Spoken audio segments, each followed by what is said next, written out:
So excited. This meeting is being recorded. Oh, thank you.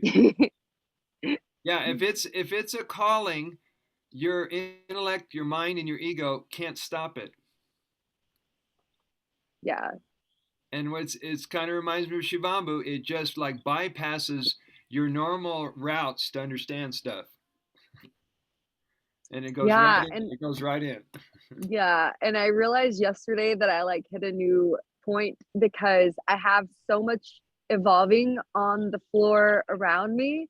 And up until yesterday, I'd been like, kind of like, oh my God, it just smells so much in my house. And then yesterday I was sitting there and suddenly I was like, oh my goodness, it smells good. I now think that this smells good. And I was like, what? I know that's what y'all had spoken on, you and Megan, and it happened for me yesterday. I didn't know that was really possible. Me So too. now my house smells really good. Yeah, my whole room smells like it. It's like a musky smell. I love it.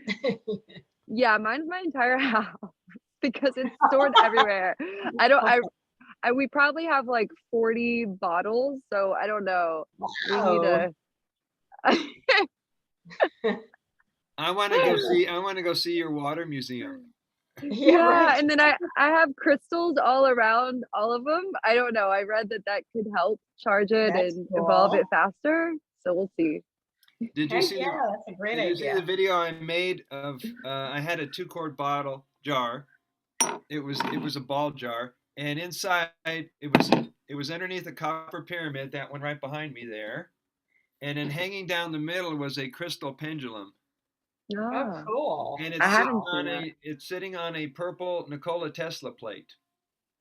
Ah, that's awesome. Amazing. So some of us will try anything. Yeah. Yeah, when it was a full moon, I charged mine with the moon, and then the next day I put it in the sun, so it's sun and moon charged, and I wrote that on it. Oh, amazing. Beautiful, yeah. And what I asked, God, what is her name?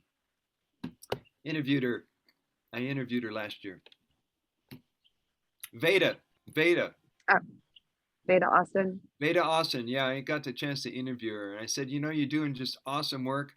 And I asked if she was familiar with the work of Emoto, where he took pictures of water and put words across the jar and noticed the changes in the molecular structure and the crystal structure of the water after you had 2 sets of words: love, peace, joy, hate, rage, whatever it was, the negative side and the dark side. I said, why don't you do that with urine? Yeah, that's a good idea, actually. That's what I have all my intentions on my paper placed on top with all the crystals. So I already have that too. So you're doing it, yeah. And are Yeah. you noticing any change in the structure?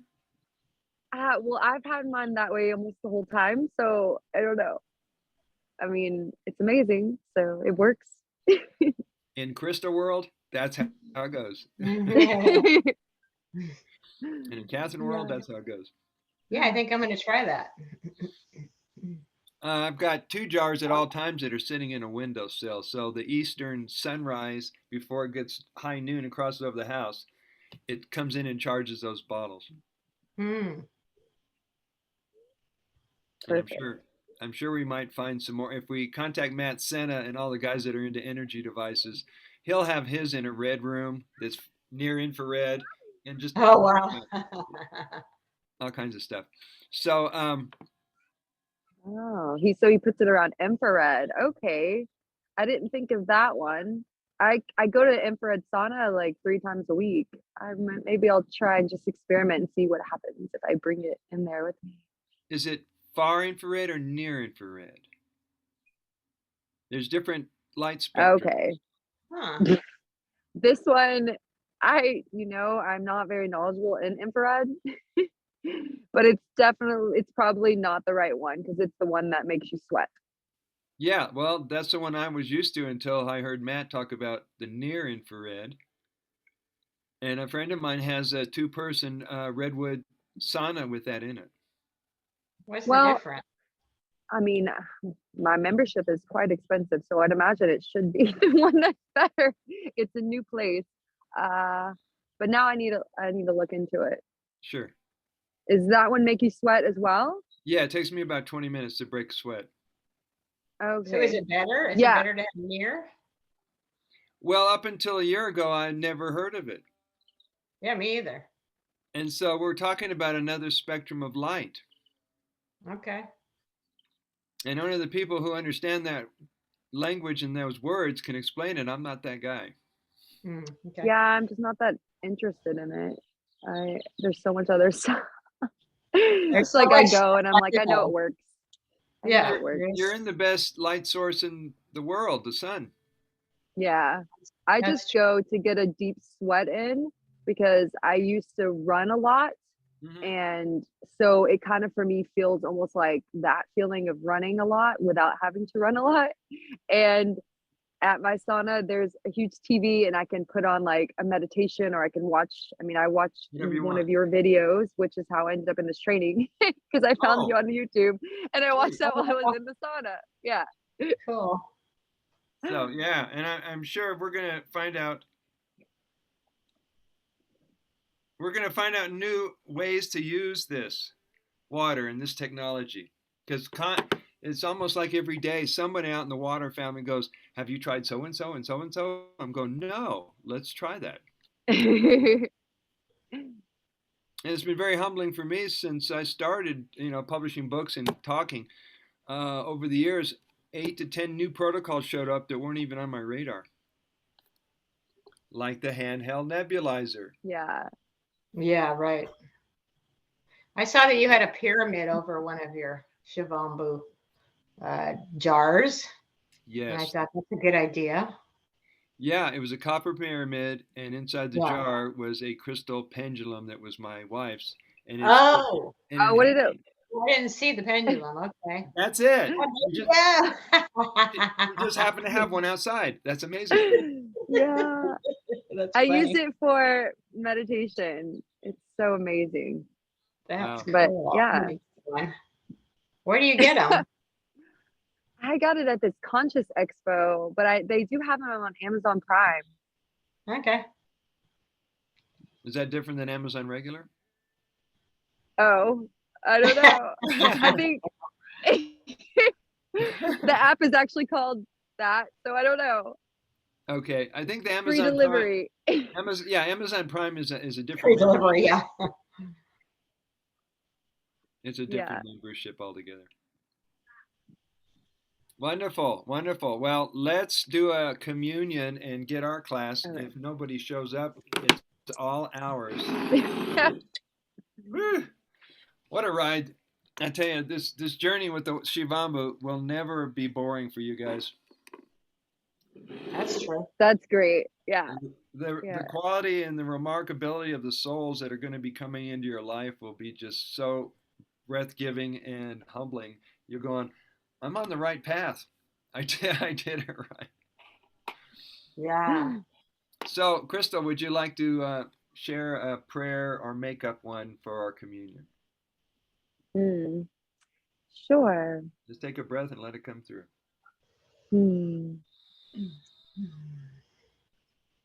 So, as we drink our sacred water, let us remember our true presence, our highest consciousness, so that we may be in alignment with our highest frequency and feel into our heart and be led by our heart in every moment. Cheers. Cheers. Cheers. Zindabad.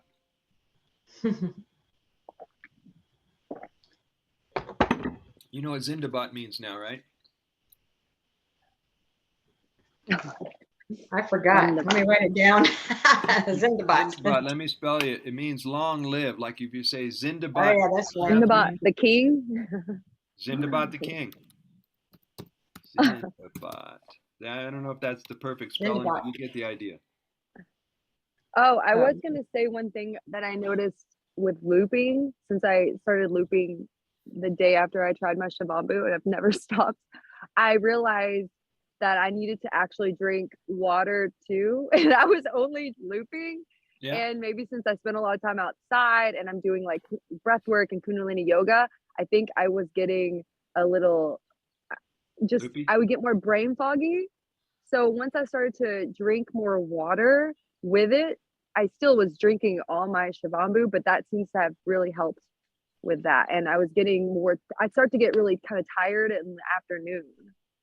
And I didn't really understand what was happening, but that seems to have gotten way better. So I don't know if you all have experienced that or if it's just me. It was the inclusion of the water.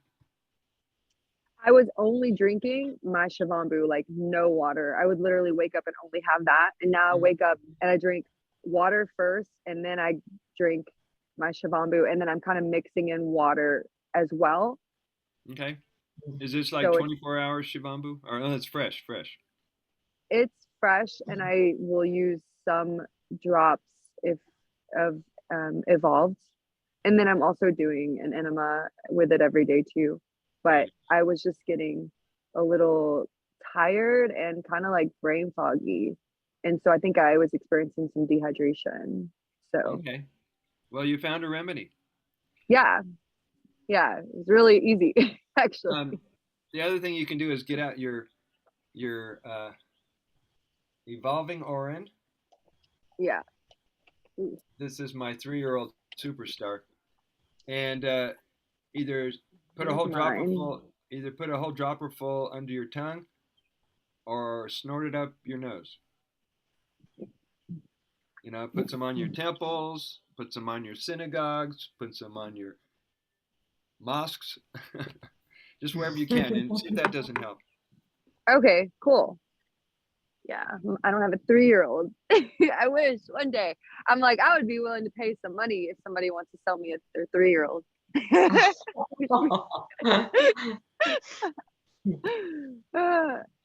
Well, it's interesting you should say that, because Doc Mike, when he wanted to get some of his vintage Orin, which is 12-year-old, he shipped it to me and I delivered it to Indira for VJ.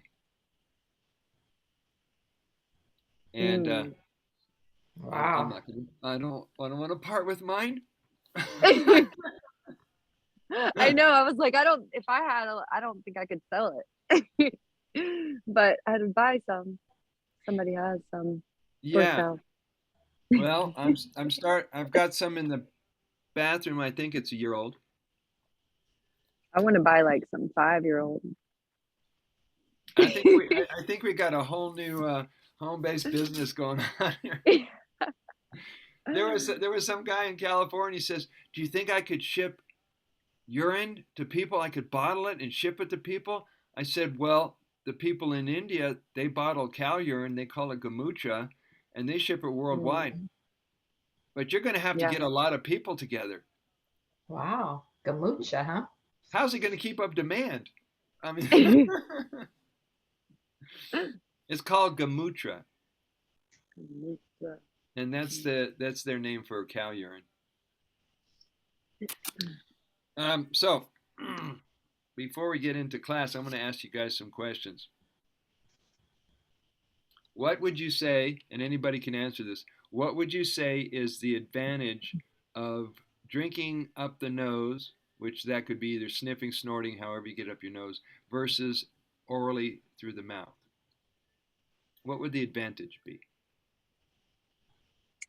That you would stimulate potentially your pineal gland, which is the seat of your soul, and home to your intuition there in your third eye, like that's all there, and just opening up your nasal passages, so you're going to have more clarity overall in your brain, and it will start cleansing your brain and probably help with, I would imagine, with everything in your brain, which is where a lot of issues down the line that people are having, like Alzheimer's and everything. So it would help clean the brain, and that's just amazing that there's that possibility.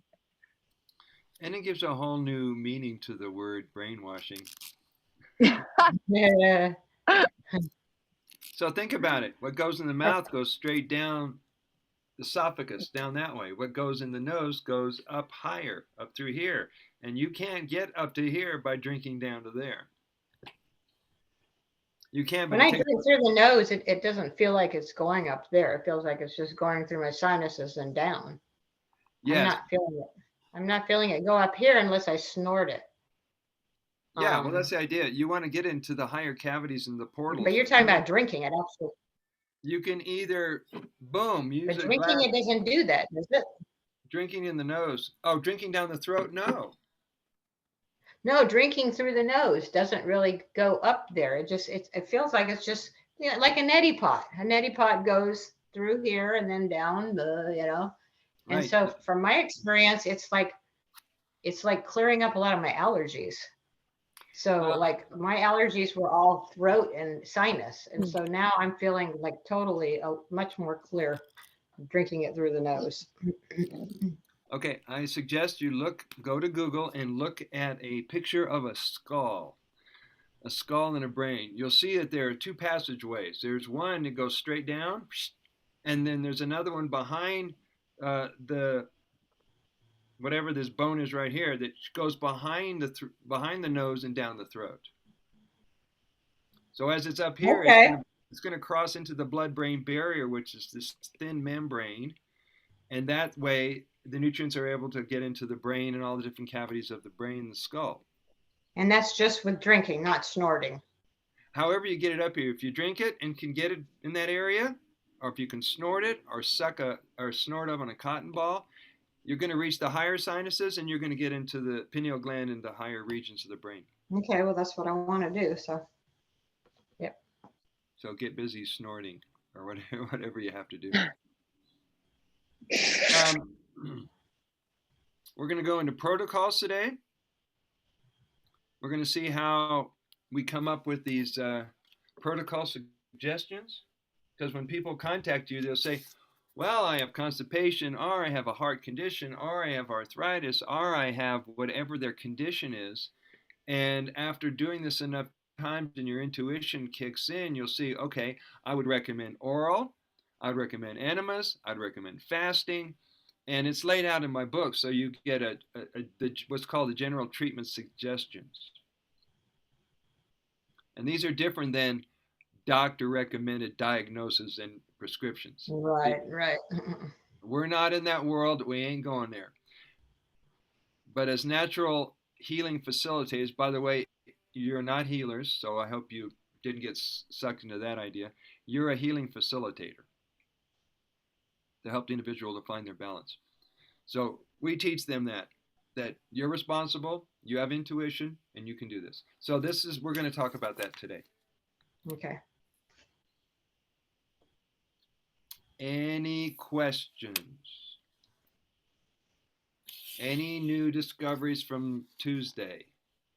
Anything improving your health that you're aware of, even if it was tiny?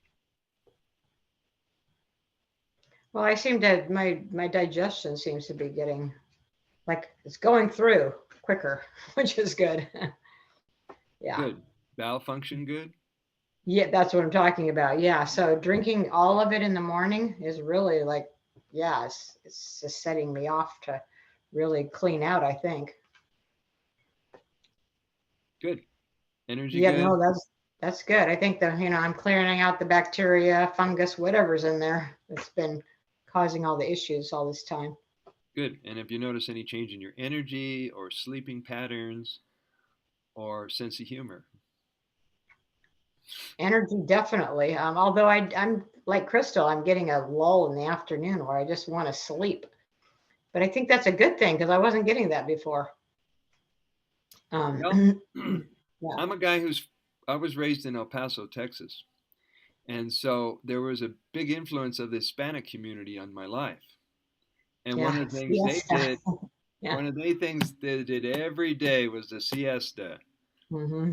They'd have a meal, they'd have a siesta, some call it a nap, and then they go back to work or go back to their house and do whatever they do.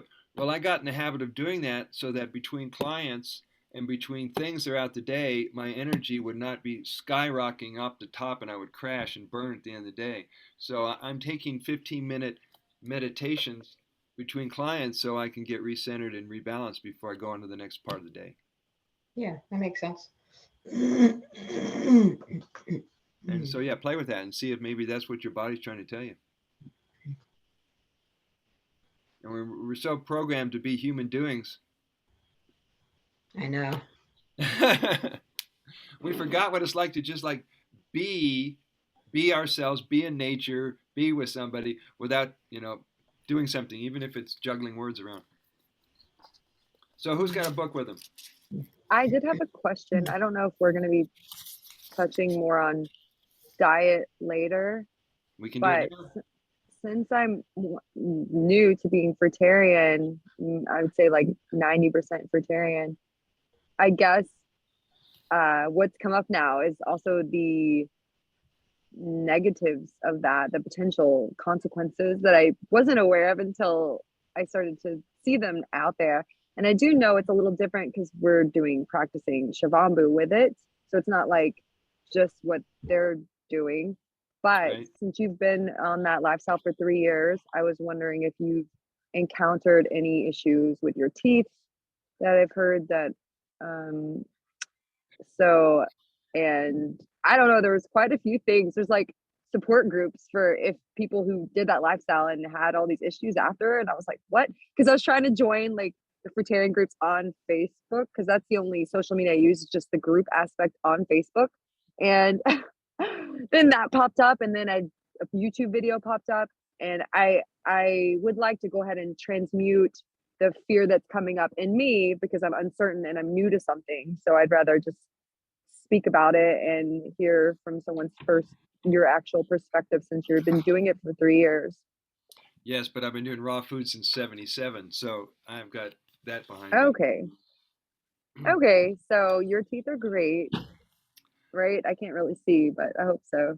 Okay. You have all your teeth? All right. Yeah. They're not falling out. Okay. And yeah, just I don't know, like there's all these mentions of like deficiencies and like blah blah blah. So Yes. So you have to sort out belief systems, mhm. programming, and negative emotions around our health and our health issues to get this work, to really get it. Yeah, and I feel like I have sorted that out. I just this was like a new thing since I literally just started. My this will be the beginning of my third month. Hmm. January, yeah, wow, time is going so quickly.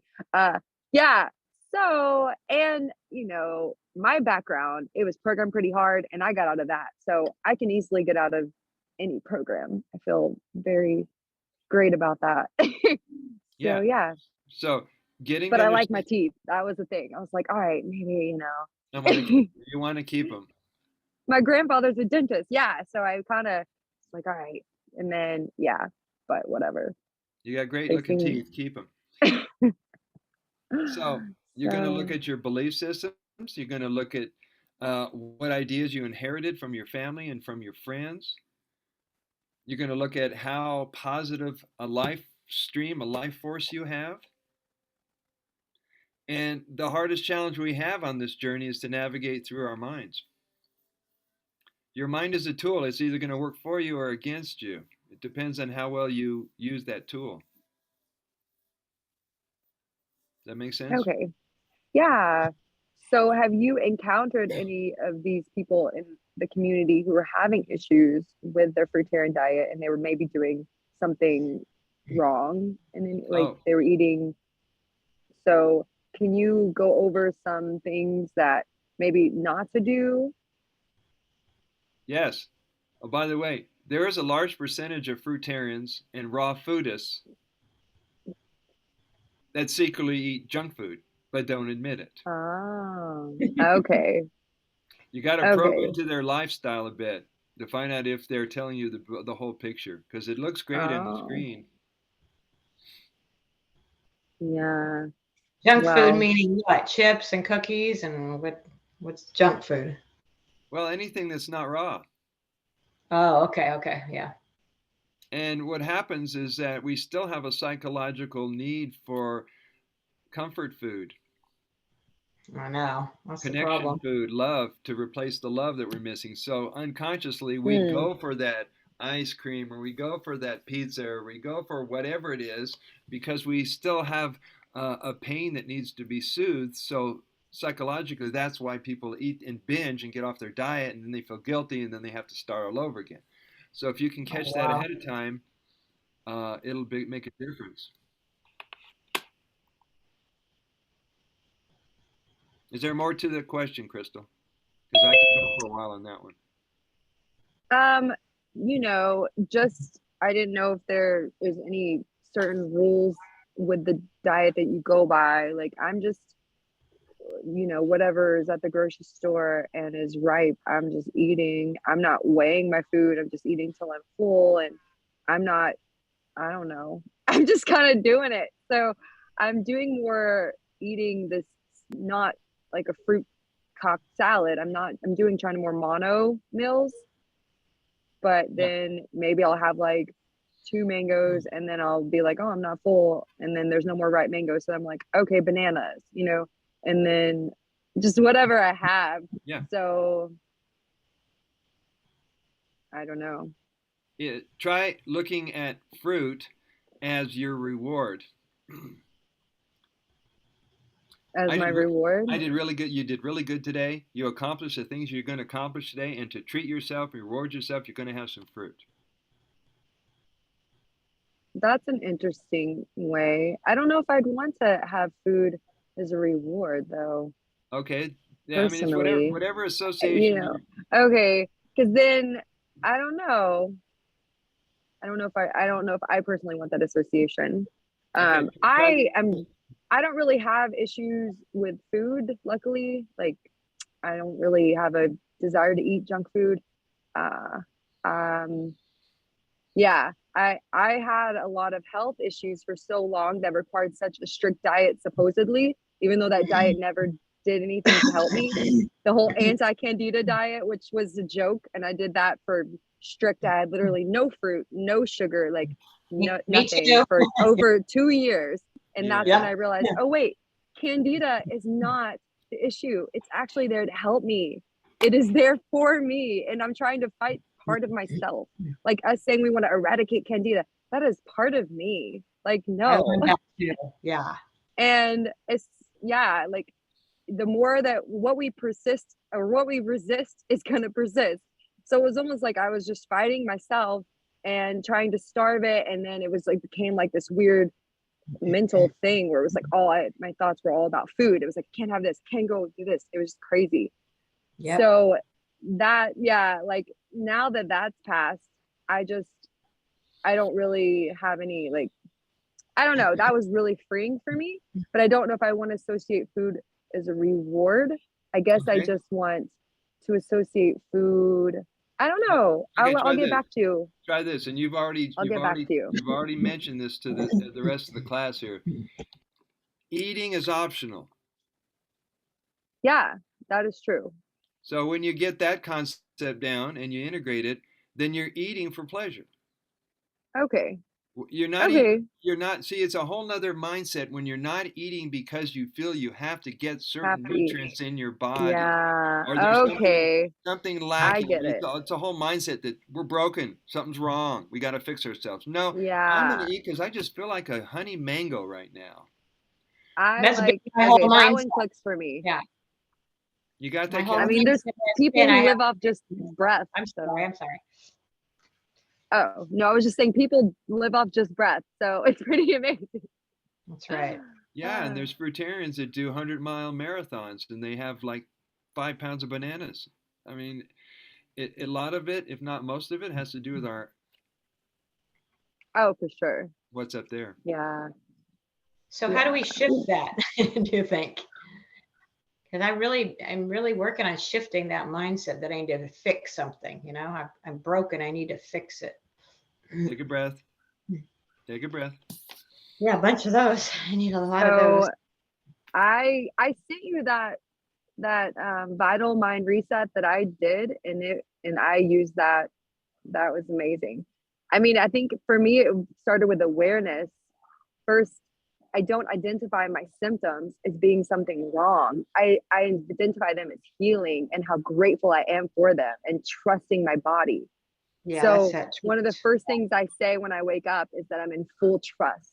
Just being in that's kind of where the shift started for me, was like just cultivating that trust in life, in God, in source, in myself, in my body, now I've kind of gotten to more of like, I don't even identify to being in my body. I identify that I have this body. So I've kind of shifted more. But for me, at first it started that way. And then I had to love my body. But now I'm like, oh, I get this body. I'm a fractal of source and I get to have this human experience with this body. So yeah, but it happens. It just starts with awareness and the intention that you want to change. You want to change it. And so it will. And it already is. As soon as you're like, oh, I want this to be, then it's so it is. So it's the thoughts will keep happening, but you don't have to give your attention to them. Where your attention goes, your energy flows. So if you keep thinking, if you keep giving energy to those thoughts, the neurons are going to keep rewiring that way and firing more. And so then you're going to create a stronger pathway versus just letting that thought go and then creating a new narrative.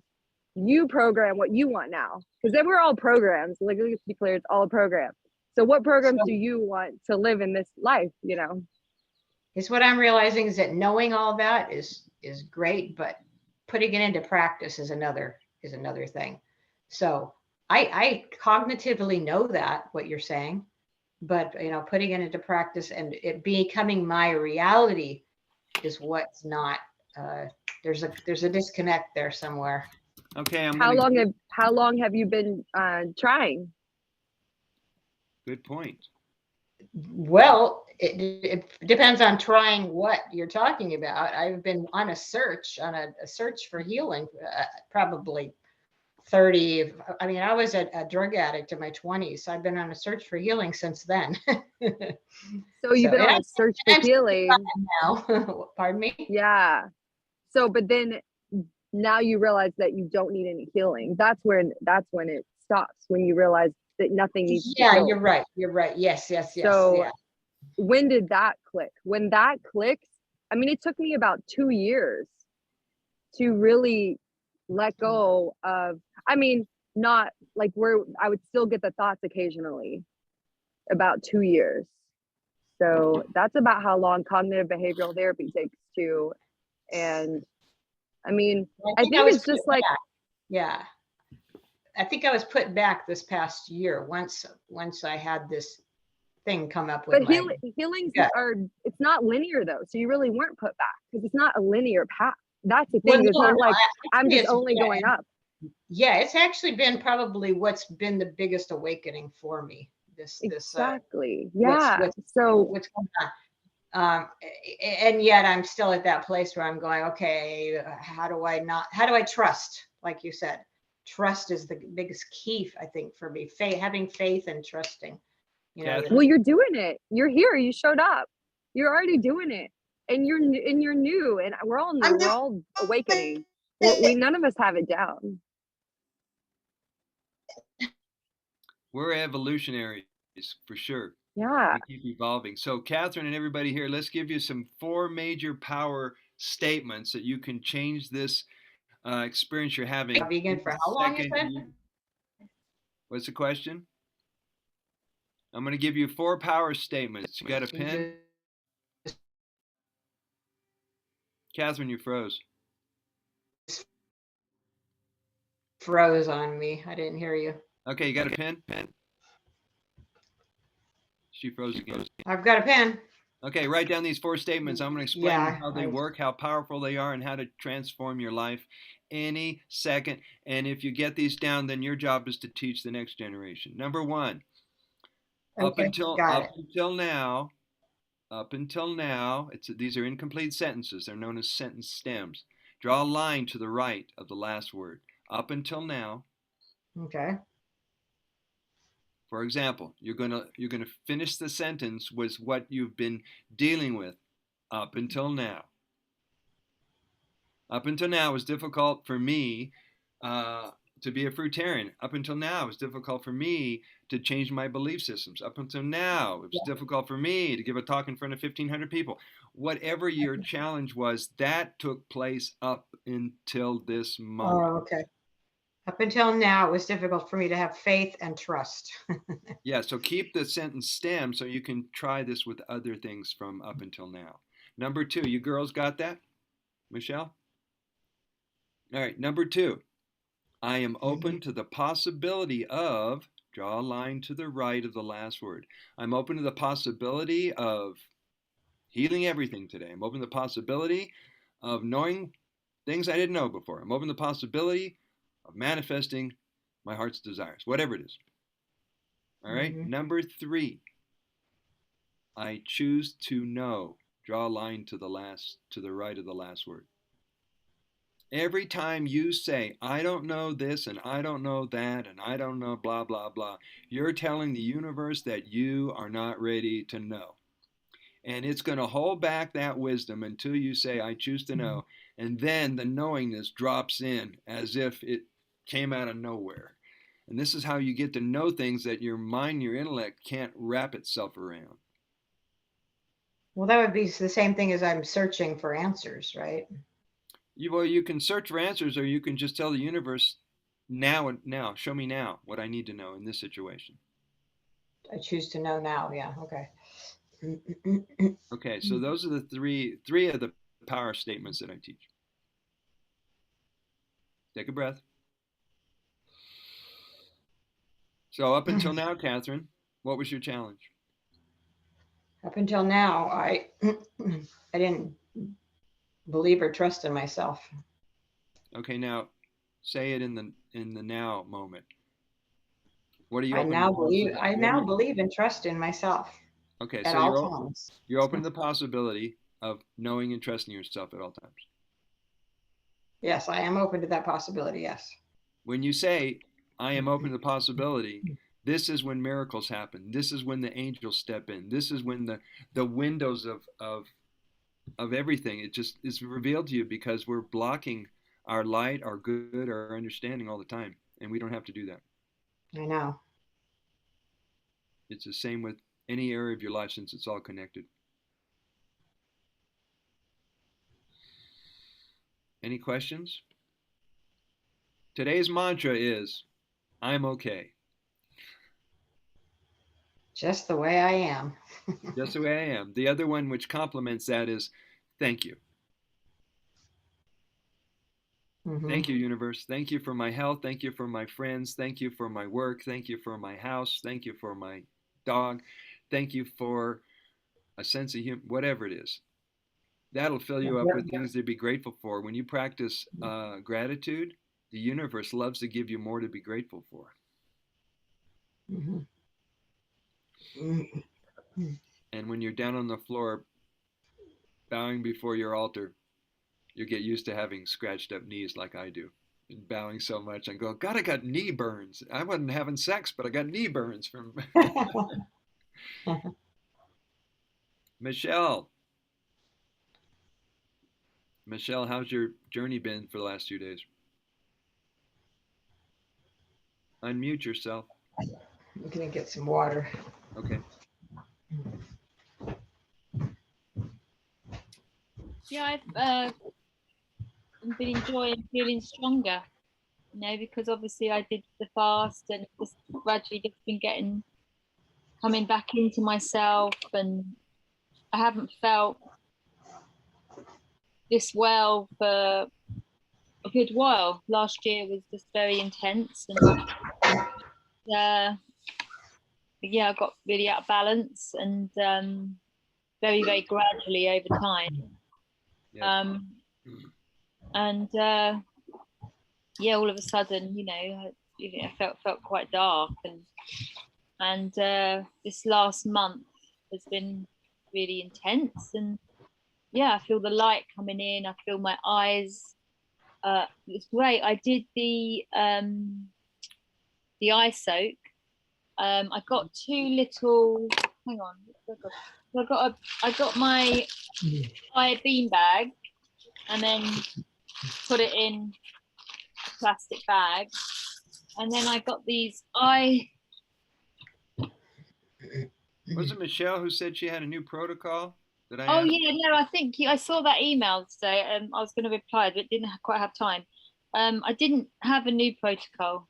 No, I think it was I was just like thinking of the same one as you about doing the eyes and that. Yeah, the eye mask. Yeah, that's it. So I couldn't find an eye mask. So when I went shopping the other day, so I got these. These are like organic cotton. Perfect. And then I just lay down before I went to sleep. I put them in some aged urine and then put the beanbag over my eyes over them, and that works really great. And this morning I woke and my eyes were a little bit puffy, but I really felt a difference. I definitely felt a lot lighter in my head, and my eyes are clearer. You know, so I'm excited about that. I'm excited about the belly button one. Yes. So I've been thinking about how to keep that one on, you know, without a suction pad. That would be nice. Yeah, well, you could put the beanbag. You could put the beanbag thing on top of it too. Yeah, yeah. I've been trying to sort of think how I can sort of like, you know, have it on. I suppose just like, well, I was thinking of like putting some tape over it, but then, you know, tape often has not very nice chemicals in it, you know, so I just need to find some organic something, you know, some tape that, yeah, because I remember I had a magnet that I was sticking on my stomach at a certain point, and I was using some first aid tape, but my skin reacted to that, and then I realized, yeah, well, obviously it's got chemicals in it. So yeah, so I'm just So you got to get creative. I'm getting creative and feeling integration and feeling I'm in more in my body, exercising, you know, so it feels good, feeling good. Well, good. Congratulations. It sounds like you're making some progress. Yeah, And are you getting are you guys all creating a good lifestyle where you're getting plenty of exercise every day and taking care of your physical needs? Mm-hmm. yeah, I'm lucky. I'm up in the mountains. I'm gonna start doing cold water swimming again in the next couple of days. So, looking forward to that. I've been practicing 3.5, 4 mile hikes every day. I got in one almost every day this week, and I found Wow, amazing. oh yeah, come rain or shine. What, Michelle? You look very well today. What's the question? I know you look very well today. Thank you, thank you. Well, with all the work that I'm doing, and these are major projects in my life, breaking free from all the projects and from people and from pulling demands on me, I go out in nature and I don't feel that. Yeah, it shows. Yeah. And I don't feel EMF, and I don't feel 5G, and I don't feel any of that nuts, that crazy stuff. Yeah. Exactly. So nature will reset you to your nature. Yeah. That's why I love going out in nature. Definitely the best. So who brought a book? Sure. Krista will have to do a whole nother interview and conversation on diet and liberation from food slavery, because that's what everybody's working on right now. Food is the biggest addiction on the planet. Oh, Yeah, totally. for Plus, sure. plus the victim mentality, victim consciousness. That's got to leave our belief system. There's too much of that on the planet right now.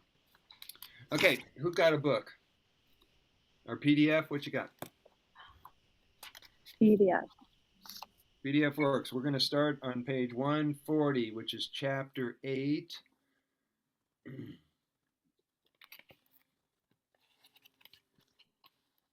And Catherine, you want to read?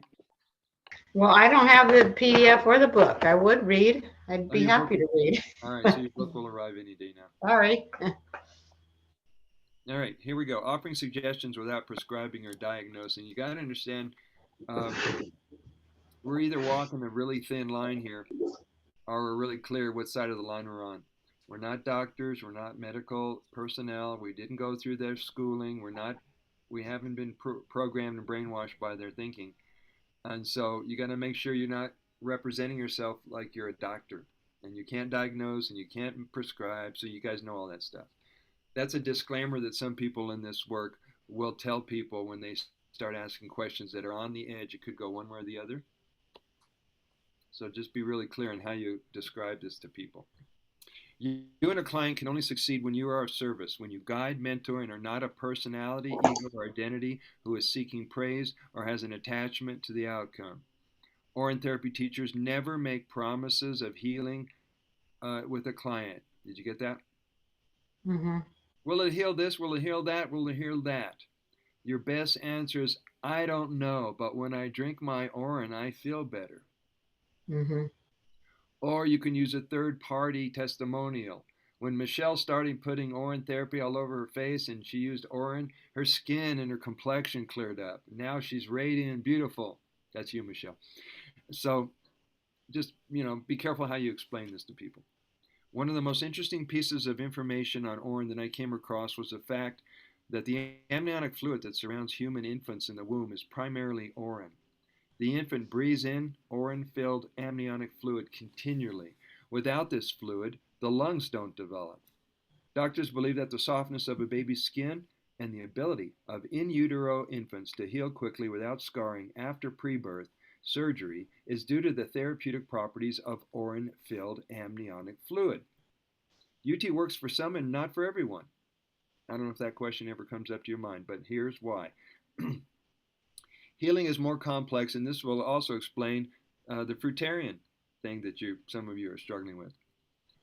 Healing is more complex than just drinking urine. Improving the diet, fasting, cleansing, right thinking, attitude, healthy emotions, and spiritual or self-love practices will boost the Shivambu benefits. Understand? People who are miserable inside or self-destructive have much more work to do than do grateful, joyous people. Motivated people do really well with urine therapy. As you will discover when we get VJ out of the hospital today, we're taking him to a rehab so that we can be more hands-on and do more urine therapy with him before he comes back to the house. That's awesome. That is awesome, and I think that's the one thing that's been baffling the doctors, because the doctors are just so want to get the money or the corpse. I don't know what their real intentions are, but they weren't seemed too happy when he keeps getting healthier. Oh gosh. It's amazing. I mean, he can hold a lucid conversation. He can talk intellectual with the doctors when he wants to. Other times he's in his body, he's in his process, and he just doesn't feel like talking. And they go, well, maybe he has dementia. No, maybe he doesn't want to talk to you. A well-trained or intuitively sensitive UT therapist will make inquiries into all areas of a client's life and design a well-rounded program that accelerates, deepens, and brings results. Detailed questioning is more thorough than just advising clients to do urine therapy protocols and wish them well. Taking the time to do follow-ups brings confidence and reassurance to the client as you're working on it as a team to change, save, and improve a life. Studying and knowing the basics of nutritional profile of urine builds a skill in making inquiries, addressing concerns, and offering UT protocol suggestions. And there is Megan.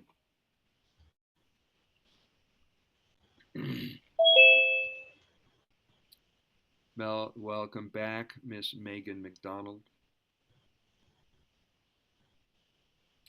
Hi, Megan. You got a book nearby? We're on page 142.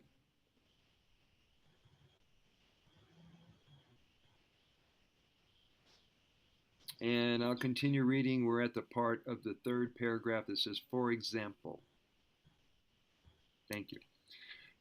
And all that we discussed prior to you arriving here will be recorded and sent to you. We talked about the struggles that some people have about being a fruitarian or giving up all their food slavery. We're moving in that direction indeed. For example, working with clients who are stressed, exhausted, or have low energy, you may wish to remind them that urine contains nutrients like melatonin, serotonin, magnesium, DHEA, dopamine, L-theanine, phenylalanine, niacin, tryptophan, oxytocin, and B complex, well known to support adrenals, nervous system, and brain.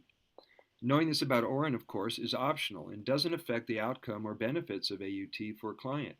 It just adds more credibility and respect from clients who value this information. And a lot of them have studied nutrition for years. So it's a great way for them to deepen their appreciation for this water, and it gives them an idea how to even create their own protocols. If you feel that in addition to their health condition, they're anxious with concerns about their life, your sensitivity, intuition, and compassion will guide and assist you in helping clients during a session. Page 143. Shivambu is love. In this manual, there are articles about UT educators, researchers, and teachers on Shivambu self-healing practices. These are written to help you design, quote, perfect treatment suggestions. In the popular Shivambu Hut social media network, you can read UT articles and watch related videos, as well as contribute content being enjoyed by the members of this growing water family at the Hut. There's currently 553 members. That means anything to you guys. To get a free membership, visit Shivambu Hut entrance portal at shivambu.org, and you'll see it there. To avoid making claims and keep yourself from any legal matters, always remember you are not a licensed medical professional who can diagnose and prescribe suggestions or medications. What I said, Megan, is one of the best answers you can give to people when they say, is it good for this condition and that condition? Is it good for multiple sclerosis and diabetes and COVID and blah, blah, blah? The best answer to get you off the hook, and it's real simple. I don't know about that. All I know is that when I drink my Shivambu, I feel better. Or offer them a third-party testimonial. Yeah, I had one of those today. You did? And how did you respond? It was about eyes and whether someone who'd had surgery and glaucoma issues and etc. could use it on their eyes. Mm-hmm. It was the same thing. He said, I don't have any experience with that. There are lots of testimonials of people who say it's done amazing things for their eyes, but even just from drinking it, not even from necessarily putting it in the eyes, but just drinking it in the eyes have gotten better. But that's other people telling me. Right. And that they would have to decide with their own intuition what to do. But that if I was to give them advice, I'd say go slow. Don't rush. Yeah. Because you've been eating the way you've been eating your whole life. And it's going to take time to clean house. Yeah. So study general suggestions, treatment suggestions, which are coming up in the next couple of pages. Stay on the safe side and only guide them along their Shivambu journey. Remind them that the body heals itself when given the proper nutrients, and those nutrients are absorbed. Did you get that part? Nutrients have to be absorbed. They have to be the right kind of nutrients. And when you have nano-sized particles in the water Shivambu, they're always going to get in the cells and they're going to get into the bloodstream. Remind them the body heals itself. Okay, mention that their body's innate intelligence custom manufactures the perfect elixir for their special needs every time, their specific needs. This is the important thing to know. Chapter 9, page 144. General treatment suggestions. Now, we're calling them general treatment suggestions. We're not calling them prescriptions because we don't diagnose, and we're getting the wording just right to keep you guys from getting in any trouble. We're also, I guess, personally, we're protecting the whole water community. So be mindful of how you have this conversation with people. This list contains some of the most common labeled diseases, quote, dis-ease, which actually means lack of ease. You guys knew that. The UT protocol suggestions come from the classic book Golden Fountain, the complete book on urine therapy by Cohen van der Kroon, who's out in Holland.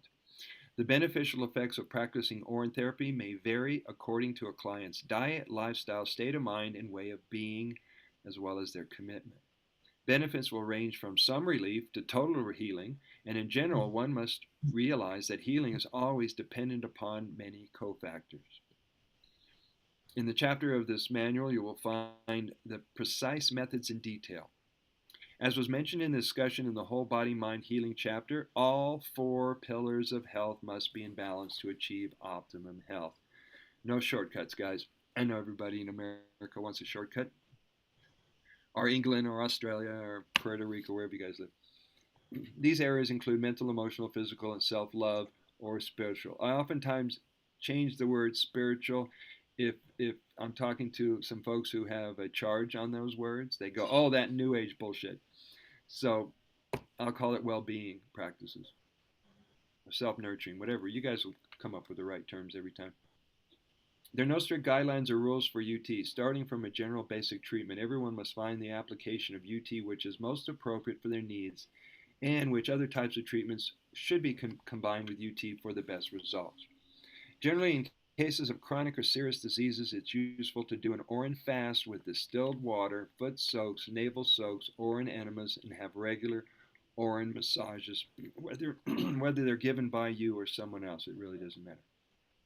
But it's always nicer if someone else massages you because you're not using your energy and you're able to go deeper into relaxing. This is why I tell people, well, I massage myself. I hear therapists all the time. Well, I massage myself. Not the same. Not. Generally, in cases, I already read that part. I'll read it again. Generally, in cases of chronic or it's foot soaks on Urine massages. This is referred to as an intensive treatment. In most cases, even when relatively healthy, this intense form of UT is highly cleansing and health-giving. Whenever massage is mentioned in these treatment suggestions, you get to decide whether to use evolving or fresh. Evolving Urine has more potency. The term massage generally means the gentle rubbing of Urine or dabbing, circulating it into the skin or applying it to affected areas. So on page 146, 147, all the way to 152, what I did was I put in here, there's a lot more in the other book, the Golden Fountain, but these are the ones that are most widely brought up in conversation. So that's why you'll see acne and AIDS and allergies and amoebas and apathy. Apathy, drinking the nose, foot soaks, massage. So you can just, when you get a chance, go through this list and you might remember there are people who are dealing with these issues who might have approached you, or at least study them so when it does come up in conversation, you'll have something to reference. Ultimately, your intuition will guide you. Drink it, snort it, enemas, foot soaks, body massage. Those are the general ones. Belly button soak, etc., etc. Eye rinses, ear rinses. Any questions so far?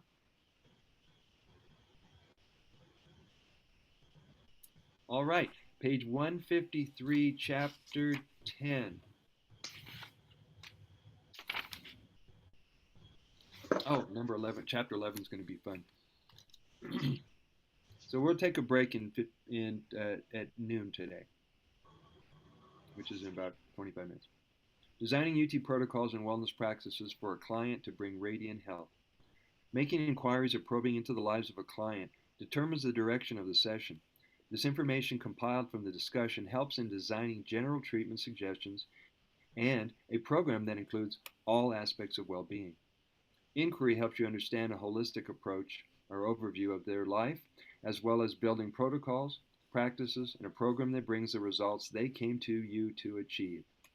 Just telling them to drink their water and try UT protocols and sending them away to figure it all out is not only a disservice to a client, but they will have a much harder journey when only approaching health from only the physical or the material world, the material form. Does that make sense, you guys? She's the silent sneezer. So keep that in mind. Did you want to get into their face? You want to get into their lifestyle, and that way you can help them to be able to do it themselves. Here's some sample example questions for new clients to contemplate and answer. What motivated you to start practicing UT? Was it a book, a person, an illness, or if you want to add the word curiosity? Who or what was your influence? What went through your mind when you were considering actually drinking your pee? You guys remember that defining moment? This is crazy, this is crazy, this is crazy. He's so convincing, he's very convincing. I'm going to try it. What went through your mind? Can you recall the defining moments? What mental obstacles, if any, did you have to overcome to take the first drink? Was it easy or difficult for you to do this? Did you have to overcome a gag reflex or feelings of disgust? What UT protocols are you currently practicing and what do you use every day? And I keep pounding that into you guys, and I keep pounding into the water family. The term daily practice. because the practice doesn't become a practice until you practice it. And when you practice it for as many years as you could, you get the results every time. Have you tried a variety of UT protocols? What are your favorites and why? What did you study, or what are you studying to further your UT education? Would you say that you are passionate and outspoken about Shivambu? Are you serious about telling others about your UT discovery and personal success with UT? How has daily UT practices affected your life? Do you think that you will ever consider you might stop doing this practice? That's a no.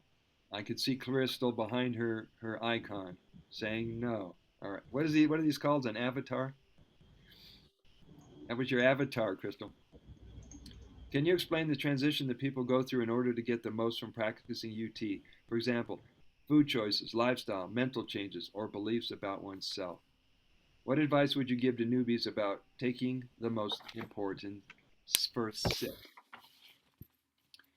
A lot of the work that I do with my clients is praise and raise. Because a lot of people come to you, they're desperate. A lot of people are uncertain about their life, about the direction of their health, about everything. So whatever you can do to reassure them and inspire them that they're doing great, they're on the right path, this is their perfect medicine, and they can simply relax and trust the process. It's so much easier if you can transfer that kind of feeling and that tone to them.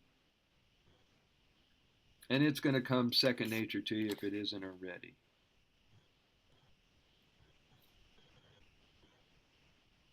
Okay, we're in chapter 11, page 156. Clearing the mind of negative associations, beliefs, or ideas about UT, including suggestions, theories, and myths taught to you, especially by the medical industry. Learning a client's beliefs about Orin and if they ever consider drinking their pee gives you a clearer picture of which direction to take the conversation and initial consultation. Beatrice Barnett, in her book, The Miracles of Urine Therapy, offers a good approach to handling aversions to drinking Orin. Throughout the civilized world, blood and blood products are being used in the medical world without evoking the repugnant associated with Orin. We use packaged cells, blood plasma, white blood cells, and countless other blood components. Orin is nothing than a blood plasma product.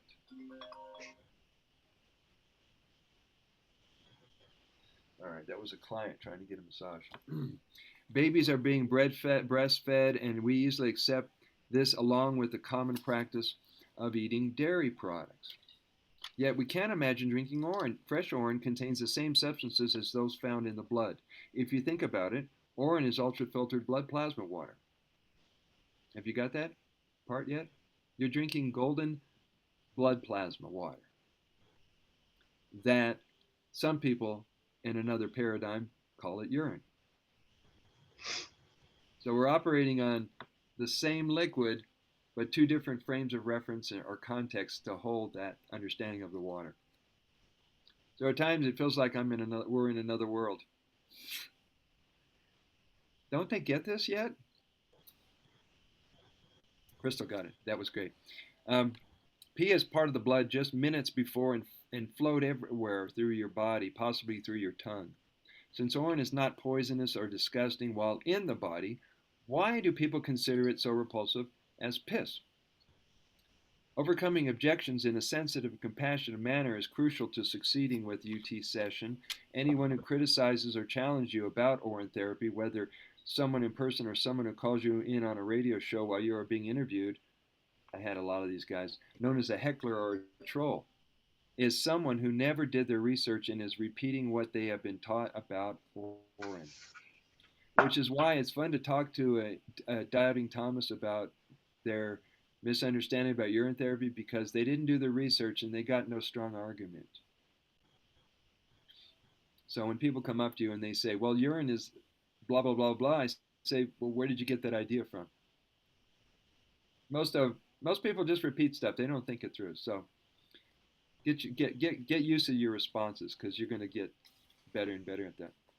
This way, you never take their words, energy, or emotions personally, and you can hold your ground while confidently responding to them. Page 158. Bring it on, baby. Some of the concerns or mental objections that have been overcome about drinking Orin has included the following. I always thought it was a waste product. Why would anyone want to drink their pee? They are secretly wondering if you are a trusted or a credible source. They seem to be waiting for guidance from the inner voice to decide about working with you. These are the pillars of health and well-being: mental, emotional, physical, and self-love. It is to your advantage, dear readers, to take this teaching to heart and design a personal daily program of practices for you first. After being a product of discipline, you will know how to assist your clients in finding their way. Number one, what will they, my parents, siblings, children, or parents, think of me if I become a pee drinker? That ever enter your mind? What will people think of me if they find out? Who knows? You're not there. Remind the client that what they think about themselves matters most. What others think about you is none of your business.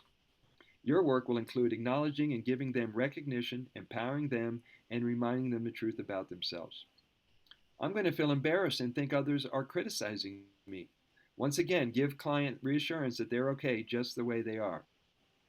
Are you insane? Are you in a cult? It's another trust issue. Give them reassurance. Is it safe? Still another trust issue. Give reassurance. I have been drinking my pee for many years and I feel greater every day. 30 million people worldwide are alive and well because they drink their wee every day. Does that tell you anything? You're going to kickstart their critical mind. So whatever you can do to fill in that blank, whether it's this kind of information or some people are geared towards science and evidence and research, so they can finally get to their own conclusion that maybe what you're saying is the truth. Page 160. Is Orin really sterile or full of germs? Being made in the ultimate sterile environment without any contact from the outside body, your water is being made in ultra-sterile laboratory conditions. It's always designed exactly to meet your most current bodily needs, stored in a sterile container called the bladder, and then signals you by using pressure that your elixir is ready. Orin is absolutely sterile, and most of the orin that your body produces goes back into the bloodstream anyway. Question: why does orin smell sometimes? After a while, the uric acid in orin changes to ammonia. And once this does, it starts to smell. However, the smell evaporates completely after the orin is absorbed into the skin or any organic surface. Got any testimonials or research that might convince me? Yeah, there's thousands. What you'll do is, it'll take you, wait, where is this? What will it take you to trust my word and get started? Or as I said to Catherine earlier, when will now be a good time for you to act on this? Because a lot of people, they're right on the edge. They're right at that point. And you can really make an impact on them if you can help them to take that first baby step. Wow, was it hard for you to take that first drink? I was 40 at the time and I experimented with just about everything imaginable. Considering all the many methods of healing that I have tried as a way to become healthy, drinking my pee was not much of a leap. And that was my personal endorsement there. What really convinced me to go for that first sip and drink was the writings of Cohen Vanderkoon and Leonard Orr. By the way, Megan, the book is out. And I shipped 8 of them this morning. Very exciting. Nice. Online orders or? These are people who prepaid months ago across the United States, and one student is in Puerto Rico. Nice. Very exciting. Considering all the many methods, I already read that one. Well, since Shiva sent Leonard to deliver the Shivambu message to me, of course I said yes. What has it done for you? It has healed the intestines, improved vision, hearing, sharpened, and cleaned and calmed this restless mind. Keeping the discipline of using of UT protocols every day for 28 years continues to bring me a clear, calm mind, balanced emotions, and boundless energy all day. I have always thought that it was a waste product. It was always what I heard about piss. Where did you get that idea from? I already told you guys this earlier. What made you think that that was true? Perhaps the medical system made it all up to hide the knowledge from us. Why would anybody want to drink his piss? Well, I've done explaining the truth about orin and have answered all of your questions, and you will have to be convinced. Only when your motivation or why is strong enough to take action to get well will you hear and understand why millions are healthier and happier because they made the choice to begin and practice AUT every day. Trust me, you will be glad you did. Why should I trust you and take your word for it that it's safe and healthy for me to drink my pee? Do I appear sane and sincere that AUT is the real deal? Check in with yourself now and see how you feel about AUT and if you're ready to go for it. By planting this one idea in their mind, concerns start to wash away as they sense your certainty and sincerity about AUT's potential to help restore their health. What if we are right and urine really is perfect medicine and the medical system got it wrong? Okay, now you got my attention. How do I start? That's the turning point you're seeking. Did you feel that? Right there. And they ask that question, okay, I'm in. What do I do first?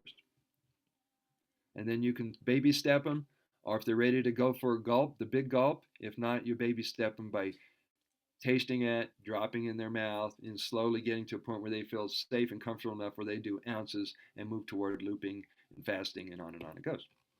Any questions? Excellent, excellent. We're going to skip all over this, past this, and go all the way until chapter 12. We got one more class after this.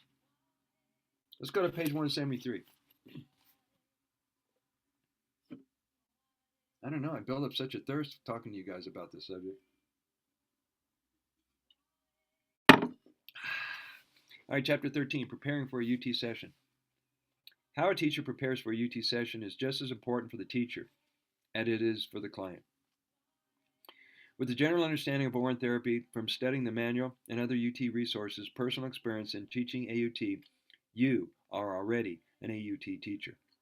The work begins when you are present with the client, following your intuition, knowing and trusting that the session will be perfect in every way. And I want to drill that into your head. How many people are a little bit nervous and go, well, I don't know what to say, and what if I give them the wrong suggestion, and whatever your old doubts are. Our work is to breathe, get centered, and get present, and know that what you need to say is going to be given to you. That's part of trusting the process. You guys get nervous about having to explain this to people? I wouldn't think you would, Megan. What about Catherine? That's a yes from Crystal. Yeah, I had to say it in the right way for them to hear it. Yeah, I have to really. You'll never get it down as the right way. But each time you say it to somebody, it's going to be right for them in that moment. Yeah, that's true. You see, the trouble we get into, and I was guilty of this growing up. I would find myself in all these self-help groups and all these self-help seminars, and there were times where you sit in the chairs in the circle, and they go around the circle, and everybody get a chance to share something, right? So what happens is we're planning what we're going to say as it goes from person to person to person, and by the time it gets to you, it comes out totally weird, totally different. So keep your mind blank, keep your heart open, and just trust. Yeah, I don't actually get nervous with that. I get nervous with other things, but no. I think it's been easier because I've had such great feedback. So I think for me, it's more like you're saying, I just keep my heart open and trust that whatever's coming through is exactly what's needed for them. And I don't have any expectation at all. And so if they want more information, then I'm just like, oh, wow, I'm so grateful that they want it. But if they don't, I know that they're going to continue on their journey, and I'm grateful for that too. And maybe they'll come upon it, and maybe they'll reach out later. Like, yeah, I think it's been a little more challenging when the people in my life who are usually so open to my recommendations and they won't even try it. And I'm like noticing my tendency of wanting to maybe control or like not feel as close to them because they won't try this when it means this much to me. And so that's been really good for me to like do more internal work on that and not try to be like push more information and like, oh no, like how could you not want to do this? And yeah, so it's been really good for me because that's where the work is needed.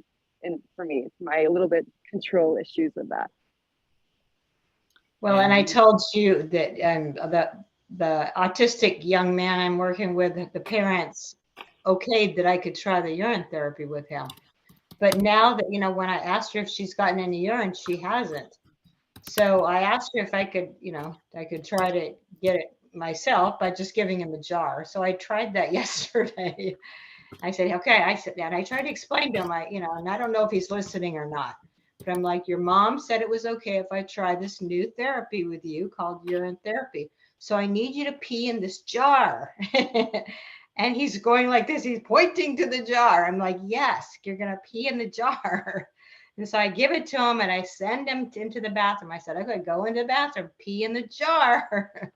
And he got real upset, and his energy went really high, and he started doing this whistling, thing that he does. And Nice. So I couldn't get it. And so now I'm going, okay, what is my next step? Because I don't want to push the parents, but then I thought, well, maybe I can ask them if I could try my own urine. Mm-hmm. I don't know if that would disgust them or what, but I have some really great aged urine that might, that might really be good for that. So that's my point, is I don't want to pressure people, but at the same time, I want to, I want them to try it so that they know for themselves. We all do. Yeah, we all do. Yeah. And but this has already been, she's already okayed it. It's not going anywhere. well, some people find the suggestions hard to swallow, pun intended. Yeah. So, Crystal, it's okay if people give you what you want, and if they don't give you what you want, you don't take it personally.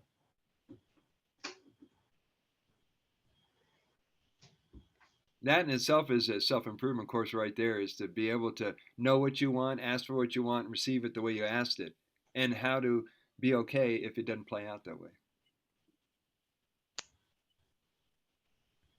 Yeah, it's just the people that I'm most connected to, that I'm the closest to, that I'm just like, please, like, it's like, it's just hard. It's a little hard when it's like your best friend and you're like, what?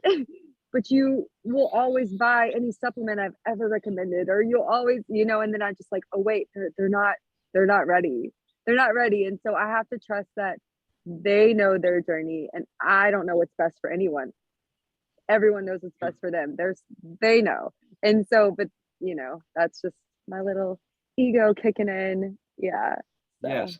And a good affirmation or mantra for you is, up until now, it was difficult. Okay. I'm open to the possibility of it being easy and effortless for me to get the whatever it is, the responses that you're wanting with people, or to get no, I'm getting amazing responses. Just two people who are literally my best friends. I'm like, but it's good for me. I know it's happening for me. That is why, because I'm learning this. So it's just hilarious. Actually, it cracks me up. Yes. So. And you'll discover that these people are watching you under a magnifying glass. They're using you as a barometer to if this stuff works. Yeah. I'm excited to share it with like everyone I know, because I'm getting married in 1 year. Like, we picked our date for next March, and we're just gonna be drinking it our wedding's gonna be over like 5 days, and me and my fiance are just gonna be having our mason jars the whole week. So I'm just super pumped about that. Yeah. Crystal, I would like to suggest that you empty out a champagne bottle. Yeah. Fill it with the primo stuff, and get champagne glasses. Yeah, we don't need mason jars for that. We need to get some fancy glassware. Good idea. Thank you. And if you're really creative, you can put on your own label on the bottle. Oh, yeah. Great idea. Thank you, Brother Sage. You're worth it. Yeah. Any other comments? We're going to do a 5-minute break here.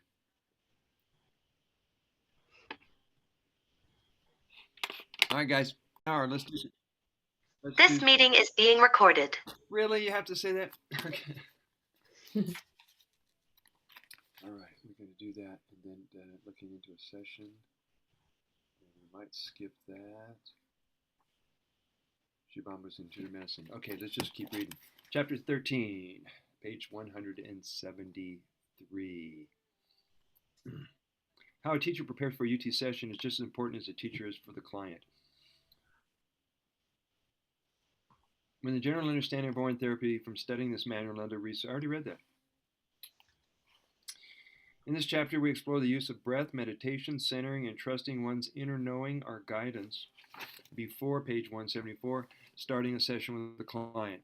Being calm, centered, and present gives you deeper insight into a client's emotions and arises from unconscious beliefs, programming, and mental patterns that are at the core of their health problems.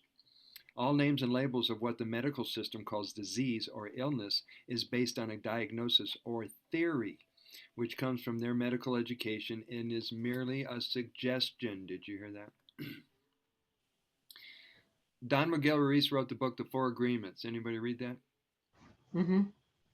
And in the book, he says, when doctors prescribe something to a client, he says it's a form of black magic because you're creating a hypnotic suggestion for people to accept and to not think it through. So he calls it black magic. That's what he calls a medical profession. And there I just went into it. Merely suggestion, according to the Four Agreements, he says it's black magic or hypnotic suggestion. Being present with clients causes insights and guidance to go much deeper, be more accurate, and bring more benefits. We are not only facilitating the session, we're guiding the client and using their mind to change beliefs about themselves and their life. So can you see why this work is liberating and transformational for you and your clients? You're not only healing and releasing all the unhealthy food choices and addictive choices you made your whole life, you're also purging all the belief systems that have gotten you in the mess. So pretty much on any level in your work, you're going to see things start cleaning up. We're bringing hope, courage, strength, motivation to every client. Mastering the daily practice of AUT teaches you how to teach others how to master the discipline needed to heal and accomplish anything. Using your own breath and meditation practices or rituals before or during a session sets the stage or energy for you to get the most out of every session.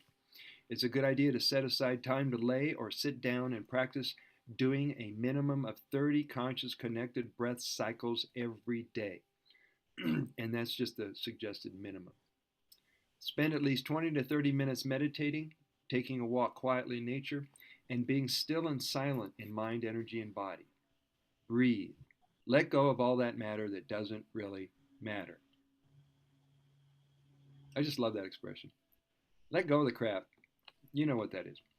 It's very important in counseling or coaching clients to teach them that these yogic practices, this supports them through all their adjustment period they will be facing along with their UT journey. Teaching others to practice daily conscious connected breathing creates calm and joyous humans who are spreading conscious breath work to countless numbers of people during their life journey.